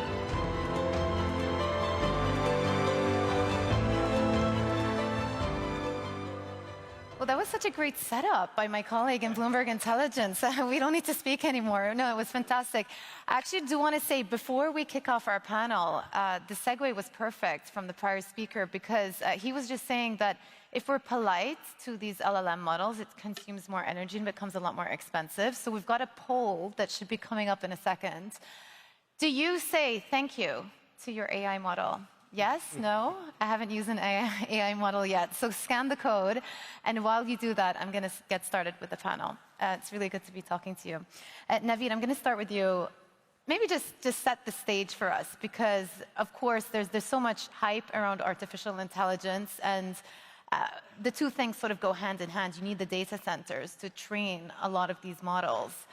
How do you see AI impacting data center infrastructure in the coming years? Yeah, no, good question. But I think if you take a step back, you have to look at the whole demand for cloud storage to start with, and then how AI is having an impact on further increasing it. Just while we were waiting backstage, I was just looking at the history of cloud. In 2004, the word cloud storage did not exist. Smartphone maximum memory was 5 gigabytes, now it's 100 gigabytes. And just the amount of data storage created by the smartphones that we all have now is 246 billion gigabytes. Add to that Netflix, Amazon, Spotify, Teams, WhatsApp, Zoom, and you are, and the fintech demand, and you are at 3 trillion gigabytes. Add to that artificial intelligence now, the language learning models that you mentioned, and that's supposed to be 50% of cloud storage demand in the next few years. So from our perspective, AI is, yes, enhancing the demand side, but as QIA, we've been investing in data centers for the last 10 years.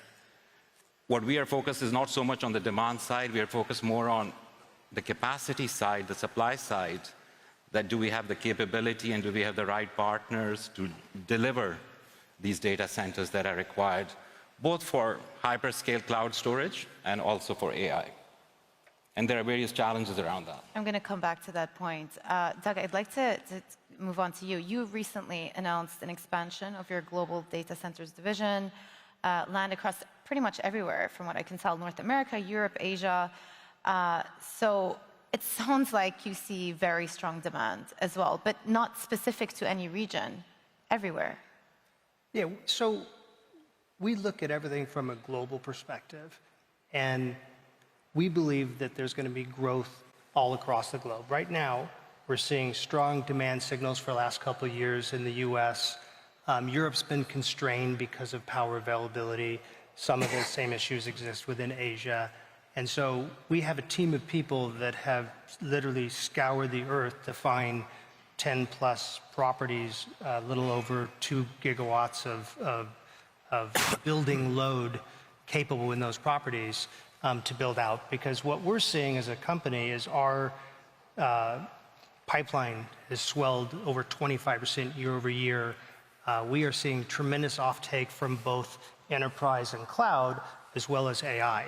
And if you look at the stats on AI and the projected growth rates, Jensen Huang talks about his belief that AI, will contribute to over it'll be necessary to contribute over $1 trillion worth of data centers over the next 4 years just to meet the AI demand. And to put that in perspective, it's taken 15 years in the cloud environment to hit that $1 trillion data center number. So it's about 4x what you're looking at for AI. So we're extremely bullish on the global platform, and we're seeing different areas of the globe that we're investing in for different reasons. In the US, India, it's mostly hyperscale, and that's where we're seeing most of our absorption, most of our offtake. Within Europe, there's a fair amount of retail and enterprise, and within Asia, we're seeing a tremendous amount of enterprise, and we're starting to see some very large takedowns for AI and cloud. And so the properties we've purchased over the last year have been Milan, Frankfurt, Hillsboro, Oregon, several in Tokyo. We've purchased all across, so we're starting production on those. And frankly, on about half of those properties, before we even put a shovel in the ground, we've already leased the properties out either partially or completely. Wow. So we're extremely bullish on the outlook of the industry. If you just go back a year ago, 2 years ago, the CAGR was 13.5%. The projected CAGR now is 23%. So, there's not a lot of industries growing at that rate, and we're very bullish. Yeah. The numbers are huge, though. $1 trillion is a chart up there, $230 billion, some of the big spenders last year, those 5 that are listed. Mark, let me ask you, there is a lot of money going into this space. There's skeptics out there. They're nervous about there potentially being a capital glut and for all of this to come crashing down. Are we setting up for another bubble? Is this going to be another dot-com bubble in the space? Yeah, look, to contextualize it, I think that we're in a very different environment from a demand perspective. I think you saw a lot of speculation in the dot-com era where people laid fiber cabling with no customers on the other end of those cables. I think what's interesting, having been in the sector for 30 years and having watched some of these cycles, what is different about this cycle is we don't have a demand problem. We have plenty of customers that require compute. We certainly don't have a lack of land, and we certainly don't have a lack of capital. What we do have is a lack of power. We can certainly drill down into that. But on the capital side, it's actually interesting. I think most of the allocators globally, and I bet you could vouch for this, I think investors have put a lot of capital to work in data centers, particularly in infrastructure funds. And a lot of these platforms that they've developed have reached a level of 10, 15, $20 billion. And ultimately, LPs are saying the same thing, which is, okay, this has been great. We've enjoyed riding this AI wave, but at some point we need capital back. How do we create DPI? And how do you recycle capital? Investors obviously want to invest in great ideas in AI. They want to be exposed to investment-grade leases. But at the end of the day, we do have an obligation as a GP to return capital and to create returns. So one of the things that I hear most recently in the last sort of 6 months of fundraising is, what are you doing for us in terms of returning capital? By the way, it was the same thing that happened in cell towers in the late 90s. It happened in fiber in the early 2000s. It happened, Doug, with cloud computing in the last 10 to 15 years. People want that capital back. And I think ultimately it's about where you sit in the capital structure. And if you think about the progression of how digital infrastructure has been built, it started almost as venture capital. It migrated to private equity. And then ultimately it now sits with infrastructure funds. And now there's the next leg that's going to play out, which is 90 to 120 billion of stabilized data centers that ultimately has to be in real estate vehicles, whether it's a publicly traded S-REIT or if it's a continuation fund or if it's really insurance capital that's coming into the sector for the first time, there is going to be a recycling of capital that is going to happen. And we're in that moment right now. Would you say there is a funding gap, though, given the needs and given your projections? I don't think there's a funding gap. I mean, we put out about $26 billion of CapEx last year just at DigitalBridge alone. We have another $19 billion that's funded this year. And I think the way that we're funding those assets today are perhaps a little bit different from how we funded it 3 years ago. I think certainly the financing market has matured. We're talking about equity. We haven't even begun to talk about debt. I think the way these assets are now being deployed in the securitization market and the depth of that securitization market, particularly through investment grade, is about as deep as you've ever seen it. Just in the last 30 days alone, we had 6 data center securitizations that got launched and closed across many different platforms, across many different GPs. If you aggregate all of that securitized capital, which is predominantly insurance companies or opportunistic debt investors, there was close to almost $12 billion of securitized paper that's traded hands in digital infrastructure in the last 30 days. So there's a coming of age of this asset class that I think is really interesting. I've gotten to watch it because I started in the early 90s when I was backed by family offices and venture capital.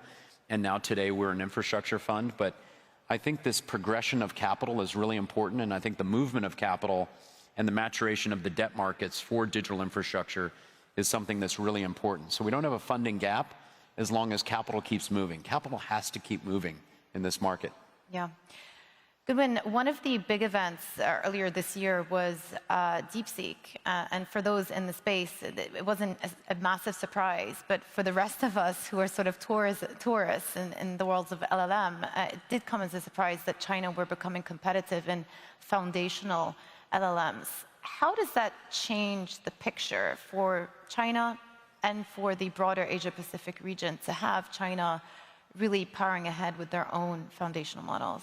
And I think historically we've always seen China is actually very good at taking what's new technology and then adopting it, adapting it to create a actually better user experience quite often.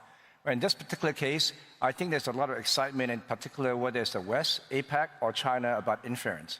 Right? So when you go back to the supply-demand question, you also have to ask yourself, because data center, you have the old architecture are done, first is co-location, secondly is cloud, and then thirdly, the new big use for AI is training, which actually the Blackwell chips are what, 132 kilowatts, right, demand, going to 600 kilowatts of Rudin, but cloud architecture is only 10 kilowatts, right, less than 10 kilowatts. So you look at that, and then you have to ask yourself, where's the supply-demand imbalance? Is it too much supply potentially on the hyperscale training side?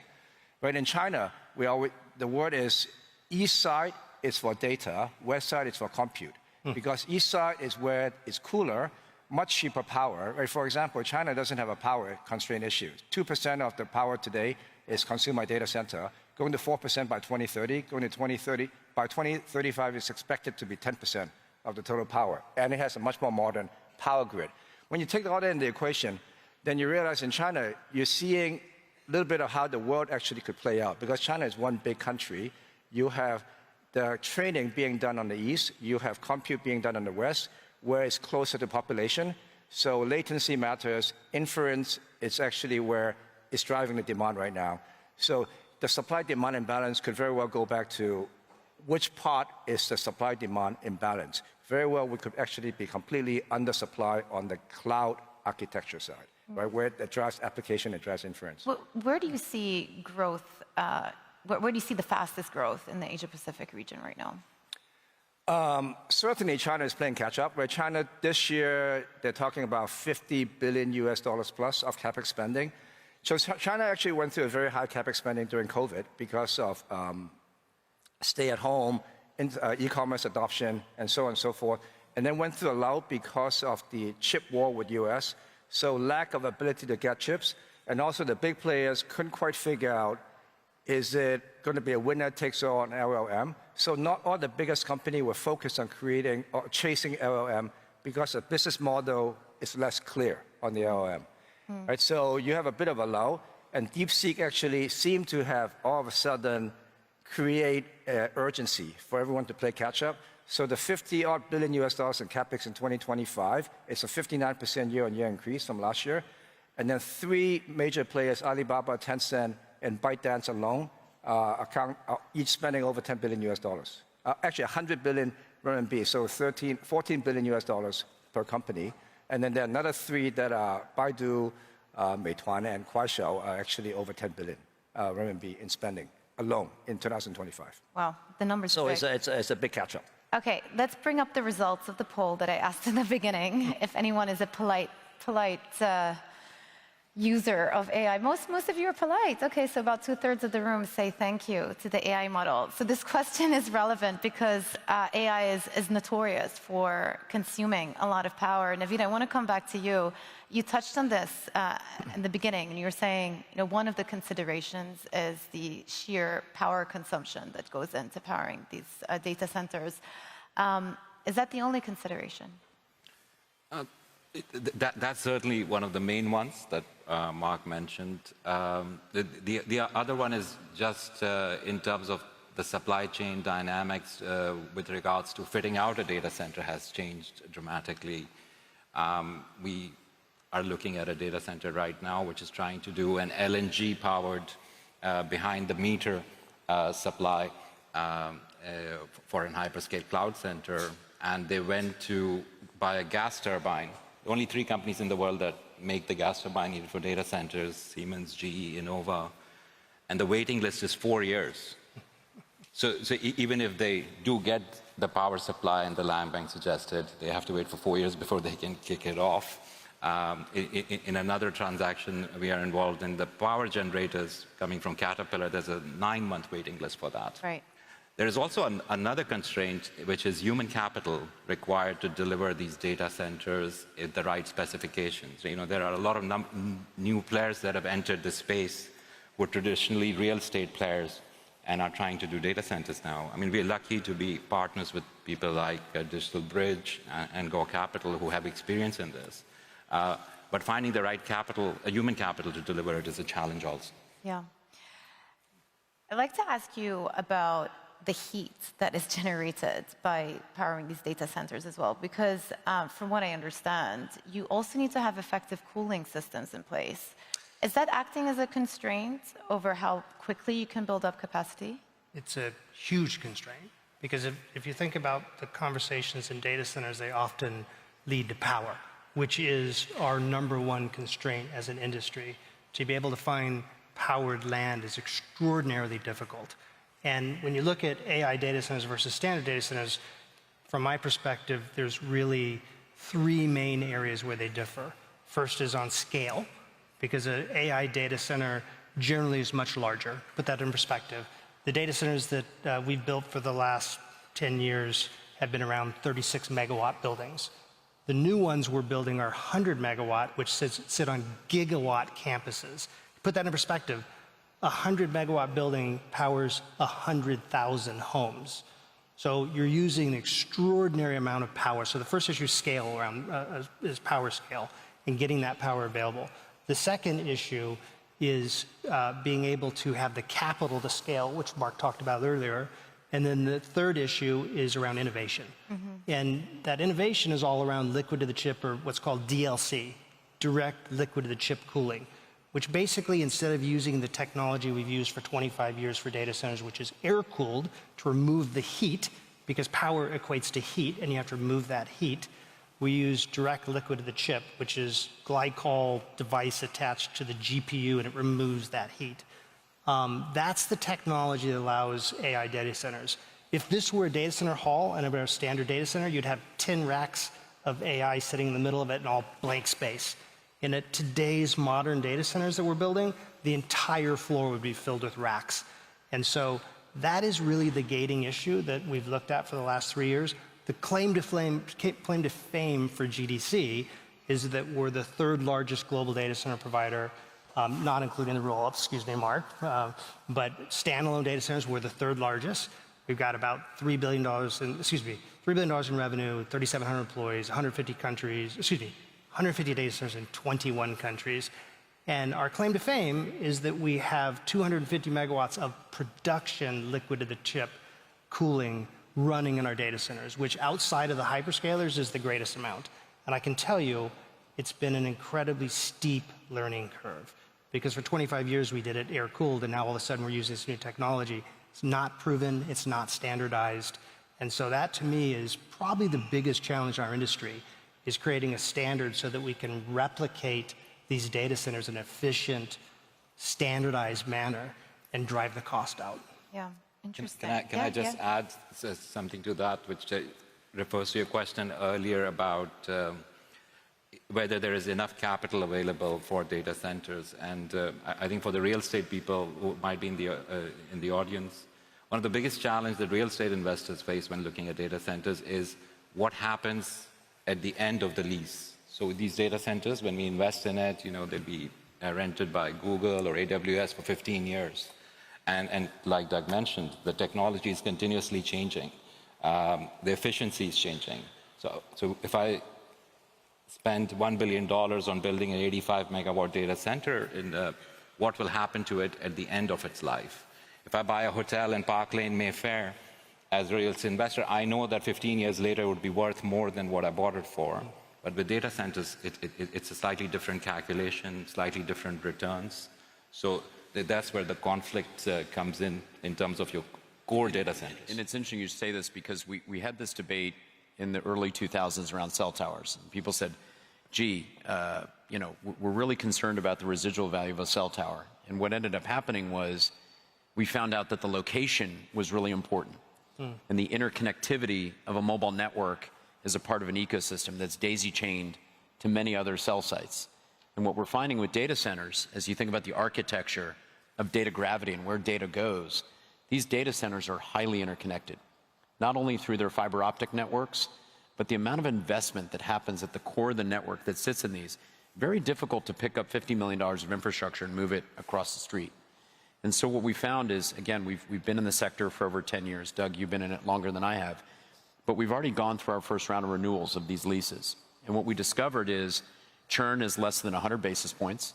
Across our global data center portfolio, we have 86 basis points of churn. And the other key thing that we found out is the stickiness of these locations. Rental rates have moved up on average about 22% in the renewal. Now, most of what we modeled is we thought rents would go down. We modeled 3% churn and we modeled 15% discount on rents. And what we found out is that rents were higher and the stickiness of these locations was really important. That's absolutely, location is critical, right? And I think a lot of the new investors in data centers might not realize the importance of Ashburn, Virginia, where 70% of internet traffic passes by. So absolutely right, if you own something there, 15 years later, it will probably be more in demand. But there are a lot of data centers popping up in locations related to AI, language learning models, where one just has to be cognizant of the fact that the location might not be as critical in 15 years as Virginia might be. Yeah, as Mark aptly pointed out, the guy with the most gray hair up here, 25 years into this, I can tell you that we have recycled our capital through our older assets, and to Mark's point, never had any issues at all. It's been very smooth. We've lost less than 100 basis points on every asset that we've ever recycled. It's been very productive, and it's about how you maintain the infrastructure over time so that you maintain the value of that infrastructure. Naveed, it's very interesting, right? As a real estate investor, I started investing in, at that time it wasn't even called data center. When you were doing a cell tower, we were converting these office buildings in downtown LA and downtown San Francisco into telecom exchanges. One Wilshire, right? Those were the telecom exchanges, the predecessor of data center back then. So we always thought, what are the alternative uses of these assets when the lease runs out, or these telecom exchanges or data center get obsolete, right? But they don't get obsolete because it's almost like 3G, 4G, 5G. Every time the pipe expands, there's more content to fill it, right? In telecom terms. So in these data centers, even some of these so-called obsolete or legacy data center, there seem to be more and more actually users because of the lack of latency. So there are more and more applications that are coming up that actually need the lack of latency. Yeah. And that interconnection at a data center that he's talking about, those legacy data centers are where those fiber optic cables come together in interconnection. Correct. And so as we watch the building of cloud, public cloud, the last 13 years, as Doug said, what was interesting is as the cloud developed, and as the cloud moved and proliferated to the edge, these locations became more important because of that connectivity. The same thing is going to happen in inference. Inference will follow the same ball flight as cloud and cloud computing. Why? 90% of AI will sit on your mobile device. Inference, by nature, is going to be near the consumer and is going to be near the device. And that makes these locations, as you start to build these language models and they proliferate into generative AI, real estate becomes more important. And real estate that's close to the connectivity, the customer, the enterprise, and IoT devices. I just want to ask a question about the power generation. The assumption is that, I guess, most people just assume that it will be generated from renewables somehow. Is it going to be sufficient? Can renewables generate enough power based on your projections of how much demand is needed, how much supply is needed? I'll take a swing at this because we've been spending the last 2 years working on this. I've been saying this, I think you and I talked down in Brazil about this. We don't have a generation problem. Obviously, China's done a very good job with their generation and their transmission. The challenge in Europe, as we saw on display in Portugal and Spain a couple of weeks ago, is that these grids are aging. These transmission grids were built after World War II. They never contemplated building transmission infrastructure for AI compute. I can guarantee you that was not in the design 60 years ago. And today, on a global basis, data centers are consuming about 60 gigawatts of power. So imagine New York City consumes about 5.5 gigawatts per day. So think about that. That's almost 11x New York City's happening every day in compute, going to 300 gigawatts. So we know that there's 240 gigawatts of power that has to be created to make AI work. That's a big task. And we put that up against a current market construct where essentially the data center industry is turning on about 5 to 6 gigawatts per year. And over the next 5 years, we're going to have to light up 22 gigawatts per year. So you have this massive trade and supply imbalance that's only growing, which is the demand is going from 6 gigawatts to 7 to 9 to 22 per year, and we can only turn on about 6 gigawatts per year. So to your point, the traditional path of how we build power is completely insufficient. We have to throw everything at the problem. It's solar, it's wind, it's hydro, it's, as the speaker before said, gas. Building microgrids, building grid-independent infrastructure is critical to the future of AI. And there's not a one single bullet solution. We've talked about nuclear power that's 6 to 8 years away. We have a real problem, which is how do we get the generation capabilities adjacent or near or into the data center? And this is the challenge that our industry has to deal with over the next 2 to 3 years. Doug, do you want to weigh in on that as well, just on the sources of power? Sure. So what's interesting is we had a little debate out in the green room about what those sources of power would be. I'm a big believer in SMRs. And I also am a realist, so I understand that we're going to have to use gas and coal and other alternative forms until we get there. But SMRs have become so proven. They've been on nuclear ships and submarines for years. They're very, very safe. And I think that we'd be naive to believe that we're going to be able to build the grids out without creating microgrids that feed data centers. So I am a big believer, and we are working down the path for integrating SMRs into our portfolio over time. I think they'll be controlled at the microgrid level by the power providers, probably not the data center providers, but we're getting ready because if you look at the other sources, they're diurnal. You don't have sun at night. Wind doesn't blow 24 hours a day. You look at what happened in Spain and Portugal and the issues that occurred there just recently. We've got to be very careful how we approach this issue because today data centers are responsible for 2% of the global power usage. It'll be 10, 12% over time. We don't know what those percentages will be, but it's going to increase dramatically. And so, again, to me, this is the biggest issue facing our industry, and we're spending a lot of time on this issue. Yeah. Naveed, I'm just going to end with you. I'm sure you get approached a lot as an allocator about these types of opportunities. How do you distinguish when you're looking at investments, who the winners are versus the other pitches that come your way? Sure. I think we're lucky that we started investing in data centers 10 years ago, so we developed quite a few relationships early on. But when we look at a new transaction today, the key factor is location, and location in data center is all about latency and inference. So there are certain locations, whether it's Ashburn, Virginia, London, Frankfurt, Amsterdam, Texas, where it's just having the powered land bank available to build a data center makes it a transaction attractive enough to underwrite. Secondly, what the other change that has happened is we always did data centers that with good credit quality tenants like Amazon, Google, Microsoft. But now they have realized how powerful they are, that when they assign a 15-year lease to our data center, they're creating value. So it's quite important how the lease is structured, how much risk are they passing to us, and how much returns are we generating based on the risk we are taking. So it's a combination of factors, but it's essentially about credit quality of the tenant, lease, and location.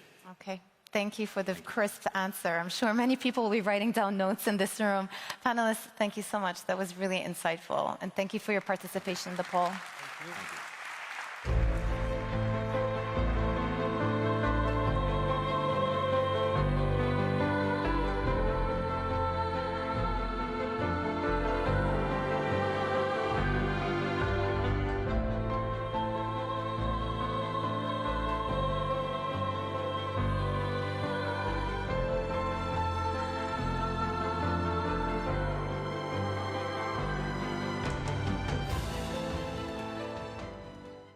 Africa, a region rife with potential for growth and opportunities, but not without its challenges.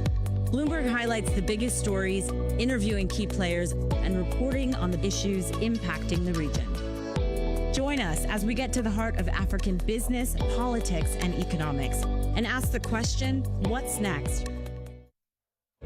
Please welcome to the stage Owusu Akoto, CEO of FreezeLink, Chilufya Motale Muwila, co-founder and chief visionary officer at eShandy, and Dennis Mwangi, managing partner of Talia Psychotherapy, for a conversation with Bloomberg's Jennifer Zabazaja.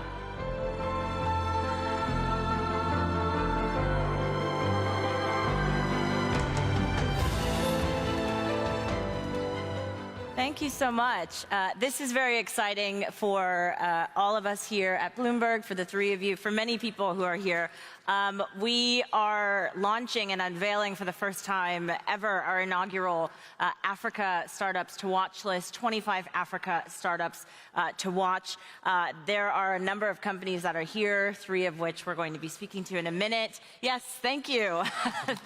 It's very exciting for us in the region. If you just take a look at this QR code up here, you can see the list of 25 that literally was just unveiled earlier today. We whittled down a list from 2,000 entries that were actually sent to us.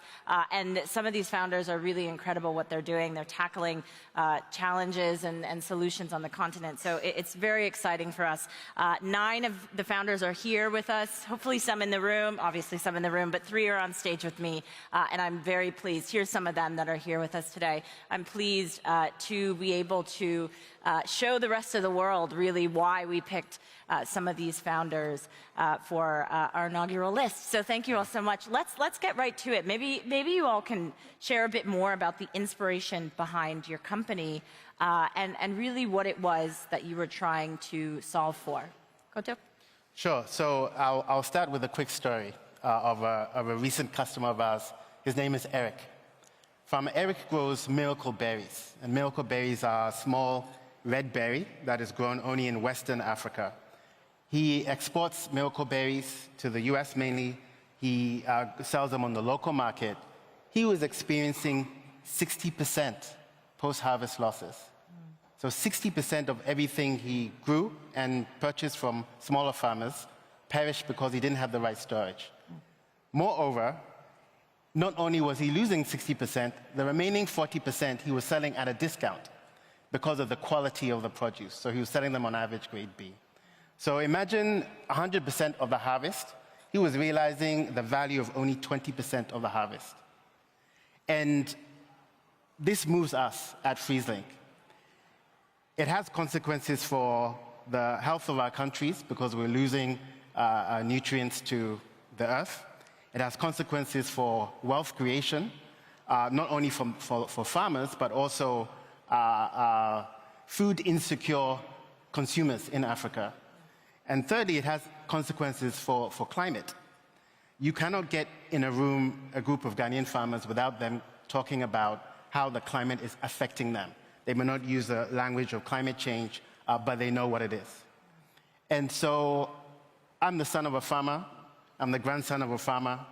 I was fortunate enough to have a career based in London, working in supply chain for companies like Unilever, Nestle, Red Bull. And I was so wowed about how modern supply chains worked. And it really made me think there has to be a better way. I remember being a child, visiting some of the farms of my family, and there would be so much waste on the floor that it would be a carpet of waste. You would walk on the farm and you would sink a bit.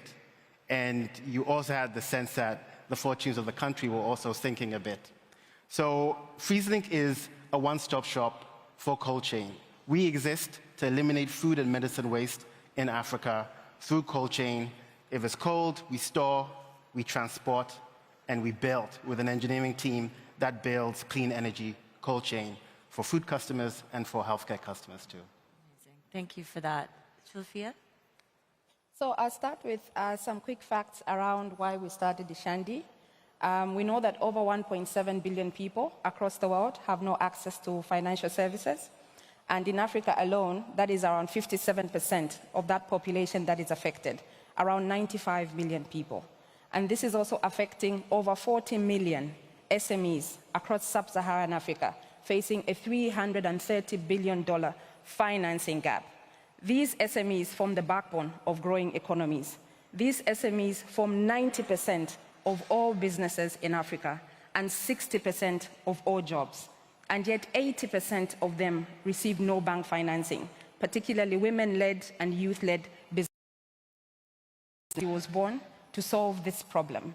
So after 3 years of working as a CEO in one of the leading financial institutions in Southern Africa, I made a bold decision to co-found Ishandi to solve this problem.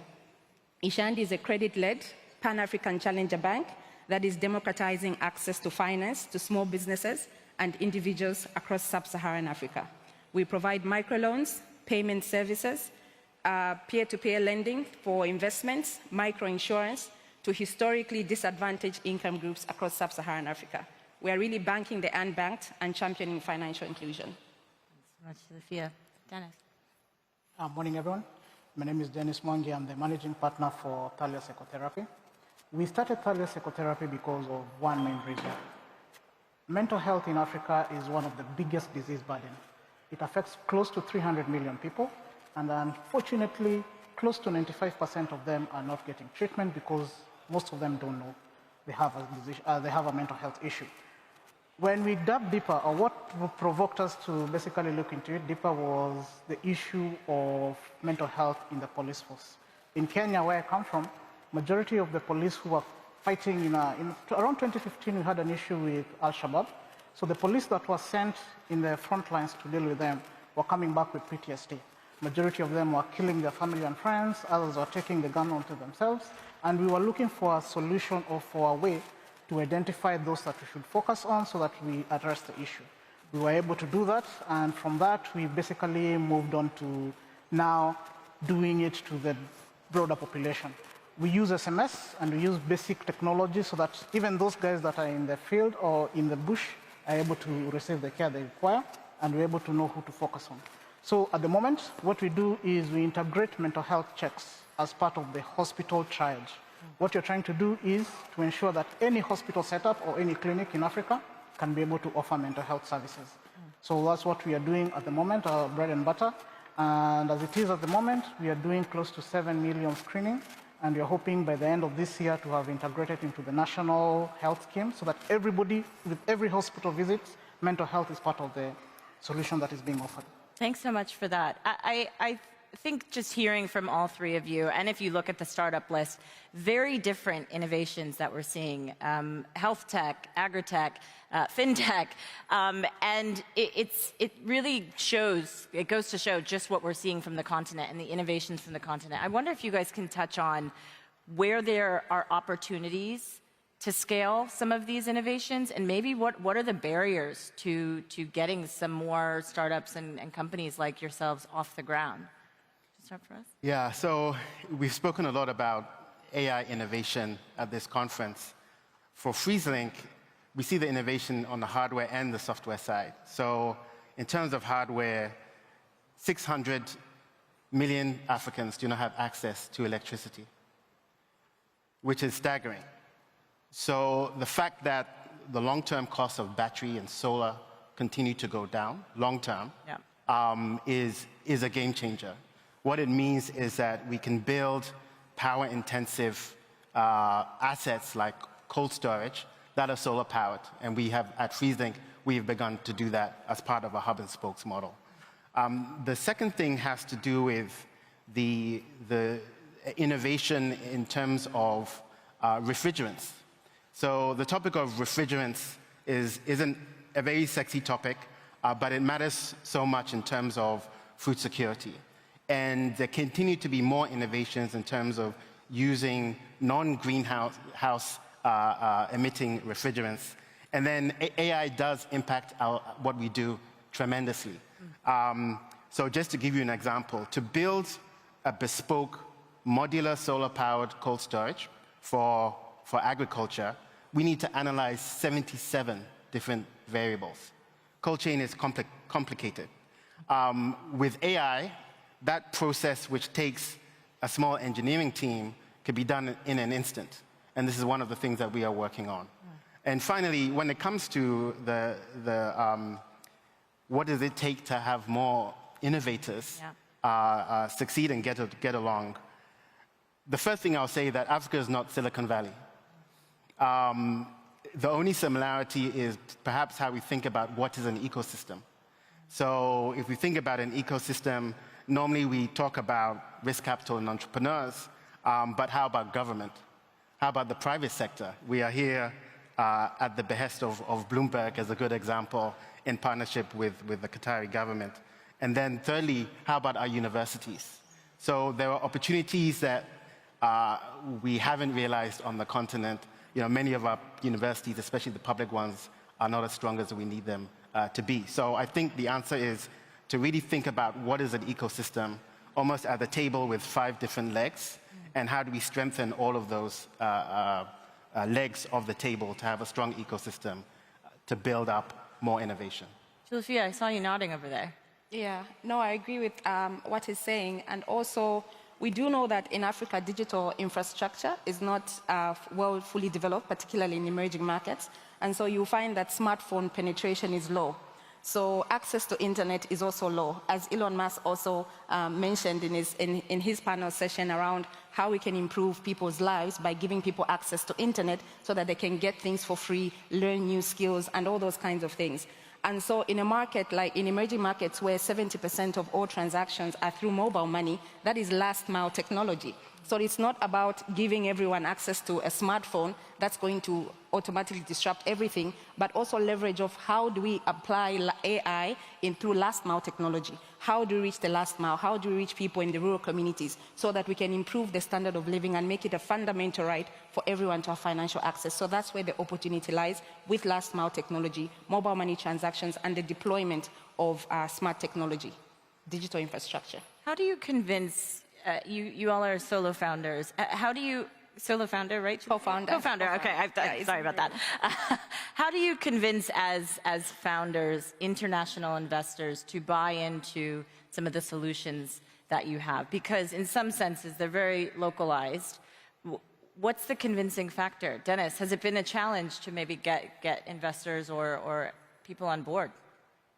Yes and no. Right now, the interest on mental health and healthcare in general is very, very high. The issue has been, what do you call it? Getting funds away. How do they get returns? That has been the biggest issue for the investors. However, with solutions such as the way we are integrating with the national pair governments, doing things like impact bonds and looking for innovative financing solutions, they are able now to find, what is it called, a liquidity option and they are now be able to basically come on board. So for me, getting the investors has been a challenge. However, for us, during the beginning, we were afraid of the VCs because we thought, or we still believe, they are going to interfere with the pricing. And when it comes to mental health, part of the challenge is the pricing structure. So we're trying to make as sure as possible the costs remain as low as possible. So back to your question, yes, the interest has been there. No, the challenge has been to ensure they get a liquidity event for them and to ensure that they get the returns they're looking for. So it's a catch-22 situation. And just to close, we are working with the pension schemes in Africa. Right now for them, the biggest issue is on the risk. So we are trying to de-risk healthcare in general for them so that when they invest, they get two returns in terms of the social return, in terms of a more secure and more enhanced healthcare system, and number two, they get a market return on their capital. Is the perception of risk fair when we think about investing into startups and some of the companies on the continent? Because there is, the risk is very closely associated, right, when we think about investment onto the continent, considering volatility in currencies, and you mentioned governments. Is it fair, though? Certainly not. I studied in the US. I was lucky to get a scholarship to leave Ghana to study in America. I've lived in London. The amounts of capital that people in those places are able to raise just off a PowerPoint presentation is staggering compared to what I see startups in Africa looking for. And when you look at the human capital that we have in those different places, you can't possibly say that it is fair. That having been said, as an entrepreneur, you need to overcome. Yeah. So, I think that gravitating to investors, even foreign investors, who understand Africa and understand the need for patient capital, and oftentimes who already have made investments in Africa, those are the partners that we have found are the ones for us. So they've almost rejigged their perception of risk through experience in Africa. But for investors who are, we've received more interest from more investors in non-traditional places. Like where? Like South Africa, the Middle East to an extent. These are investors who are very keen to work with the local investors before they jump in, which is not a terrible idea from my perspective.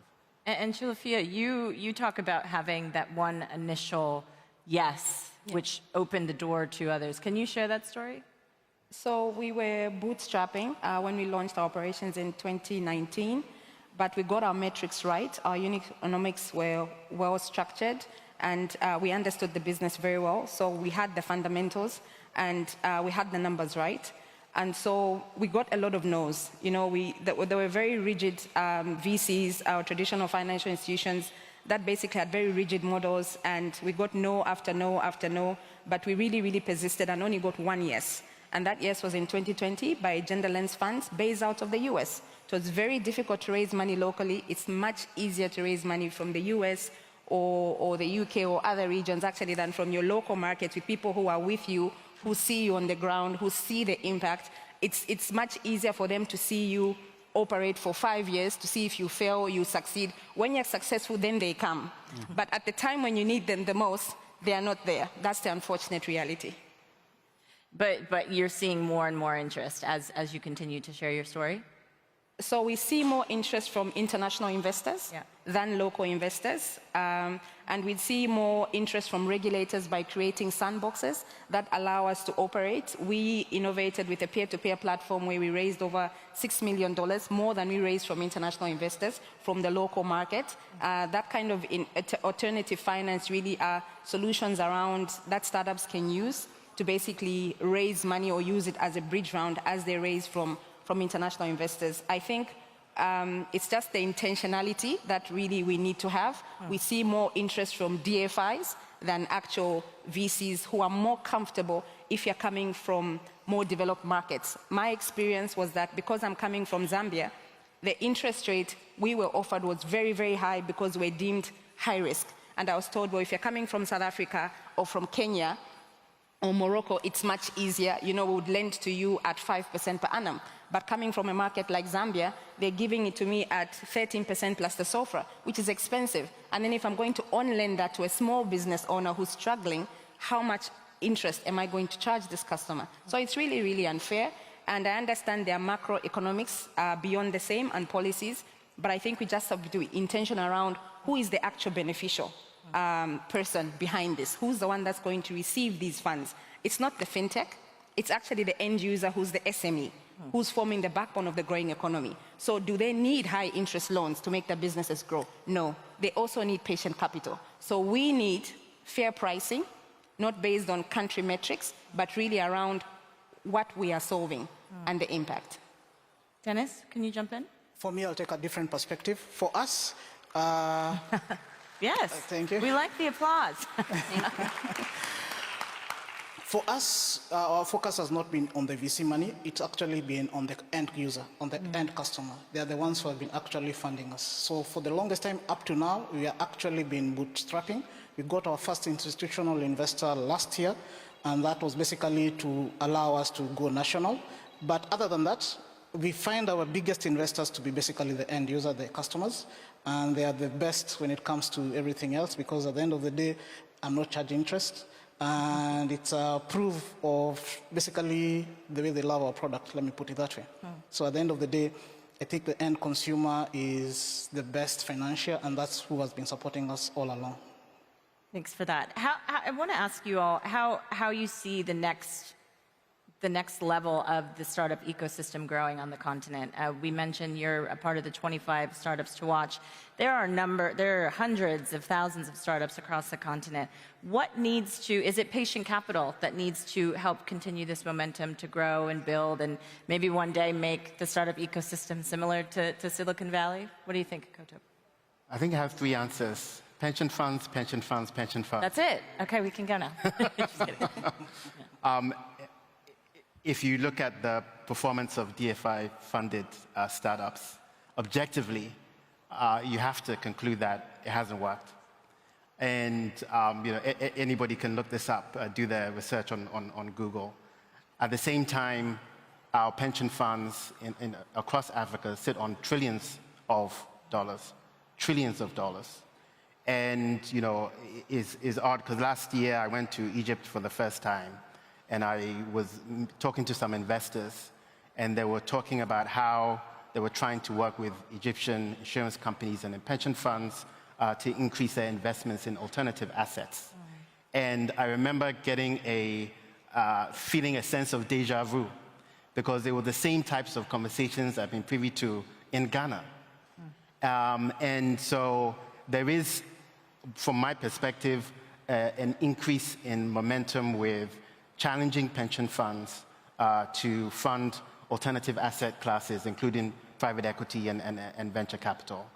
So however you look at it, you cannot get around the fact that we have an ecosystem with risk capital providers who are dominated by outsiders, which in and of itself is not bad, but the absence of that local capital, which is more affordable capital, which also comes with a degree of local expertise and door opening, that is conspicuously missing in the way that you do see in Silicon Valley. So it's more of a local issue that you think needs to be addressed? Yeah, absolutely. Do you agree, Sylvia? I agree, and there's a saying in Africa that we're building camels and not unicorns. And so what you will find is people are building more resilient businesses. They're looking for alternative ways to survive and growing and thriving in very harsh conditions. So you'll find that you have more camels than unicorns. And what you also find is more collaborations with corporate institutions and startups as well. And we see a lot more of mergers and acquisitions where larger fintechs that have raised more money are not able to expand further will start acquiring smaller startups that have built the traction, the scale, but haven't been able to raise sufficient funding. So we'll see more of collaborations, acquisitions, and more camels. And I actually spoke with someone earlier today who said, you know, in China, I believe in 2008, there were no unicorns, and it slowly grew. So maybe that's not the trajectory that every continent, every country needs to take, and we should be a bit more diversified. I wonder, Dennis, what your take is on that. Absolutely. In fact, from what she's talking about, collaboration, I believe, will be the biggest financing option for most startups, especially with corporates. Majority of us basically pay on a cash basis. So you can imagine the cash, what is it called? The cash demand on the business. So if you're able to get credit terms for maybe 40, 60 days, 180 days, it becomes a very important financing option to many startups. And if you de-risk some of these things so that, for example, the big players, for example, in the earlier conversation, somebody talked about the supermarket, giving opportunity to the... So if you do those end-to-end solutions so that the market is able to absorb this and they're able to basically support the end user, and we provide the supermarket, for example, with a de-risking option so that we are able to deliver, the ecosystem in totality will grow together. So those kind of things are what we are supposed to be looking at. And in totality, what he's talking about, the pension scheme, is also very important because local capital understands the local problem and the local solutions which are available, and it becomes cheaper at the end of the day. So it's a multitude of basically the pension scheme and getting the local corporates to basically support the players in the industry, yes. Let's just finish off on each of your messages to people who maybe you're talking about local capital and local knowledge of the solutions. For those who are not sitting locally, I wonder what you would say to convince people to care, to value what it is that you're championing. Can you start for us? So I'll quickly say that, you know, Africa as a continent, we have so much low-hanging fruit. But on top of low-hanging fruit, you know, we will have a quarter of the world's population in no time at all. In 2021, I received a call that made us the first company in the world to distribute the COVAX vaccines. And it was picked up by the New York Times and other international press. So the point is that it doesn't require, so much of our innovation has been, the destination is clear. There are opportunities to leapfrog what other companies and countries have gone through by virtue of some of the things we discussed before. And you cannot ignore the numbers that Africa comprises. The last thing I'll say is that in a world where the climate is changing, and in many African countries, the average African spends 40% of their income on food, some of these basic necessities that all the other panelists have spoken about. It's not the case that the demand is not there. So there is sometimes a first mover advantage, which is ours to seize. Chilafia, do you want to close us out? Yes, I would say to the teams and the people, the institutions that are deploying capital, if we can only be more intentional about why we're deploying the capital, and if the value really is about impact, really be intentional, and also get to see where the money actually goes. And to the people that are then deploying this capital that is being received, we need to talk less and do more. Yeah. Dennis, do you want one more? Sure. Basically, I'll end with this. There's no health without mental health. And to basically say the risk that you believe is there in Africa is not there. It's just that you're looking at it from a different perspective. Thank you so much for that. I really think we should give these guys a round of applause.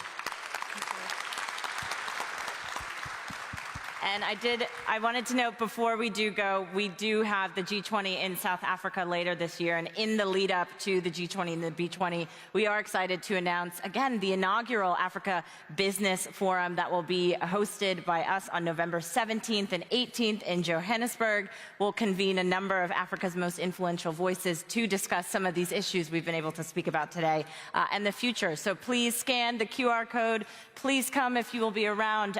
But we hope that you will be, and we hope you continue to engage with us. Thank you so much. Thank you.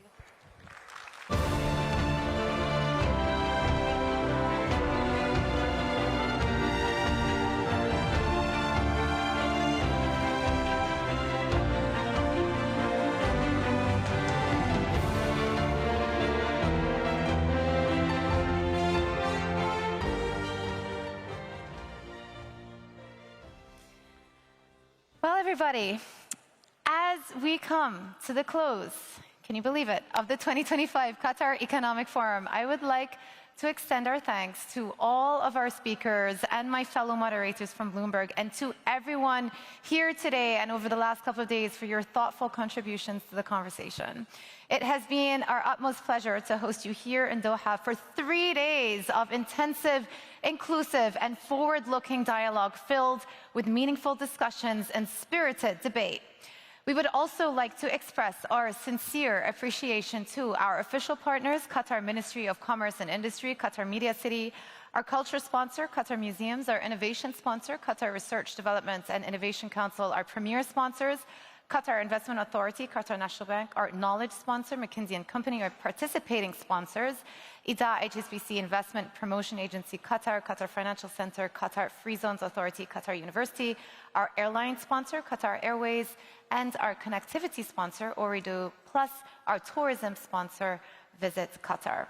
Now, to watch any of these sessions again, please visit the Qatar Economic Forum YouTube channel. Every single one of these sessions is uploaded there.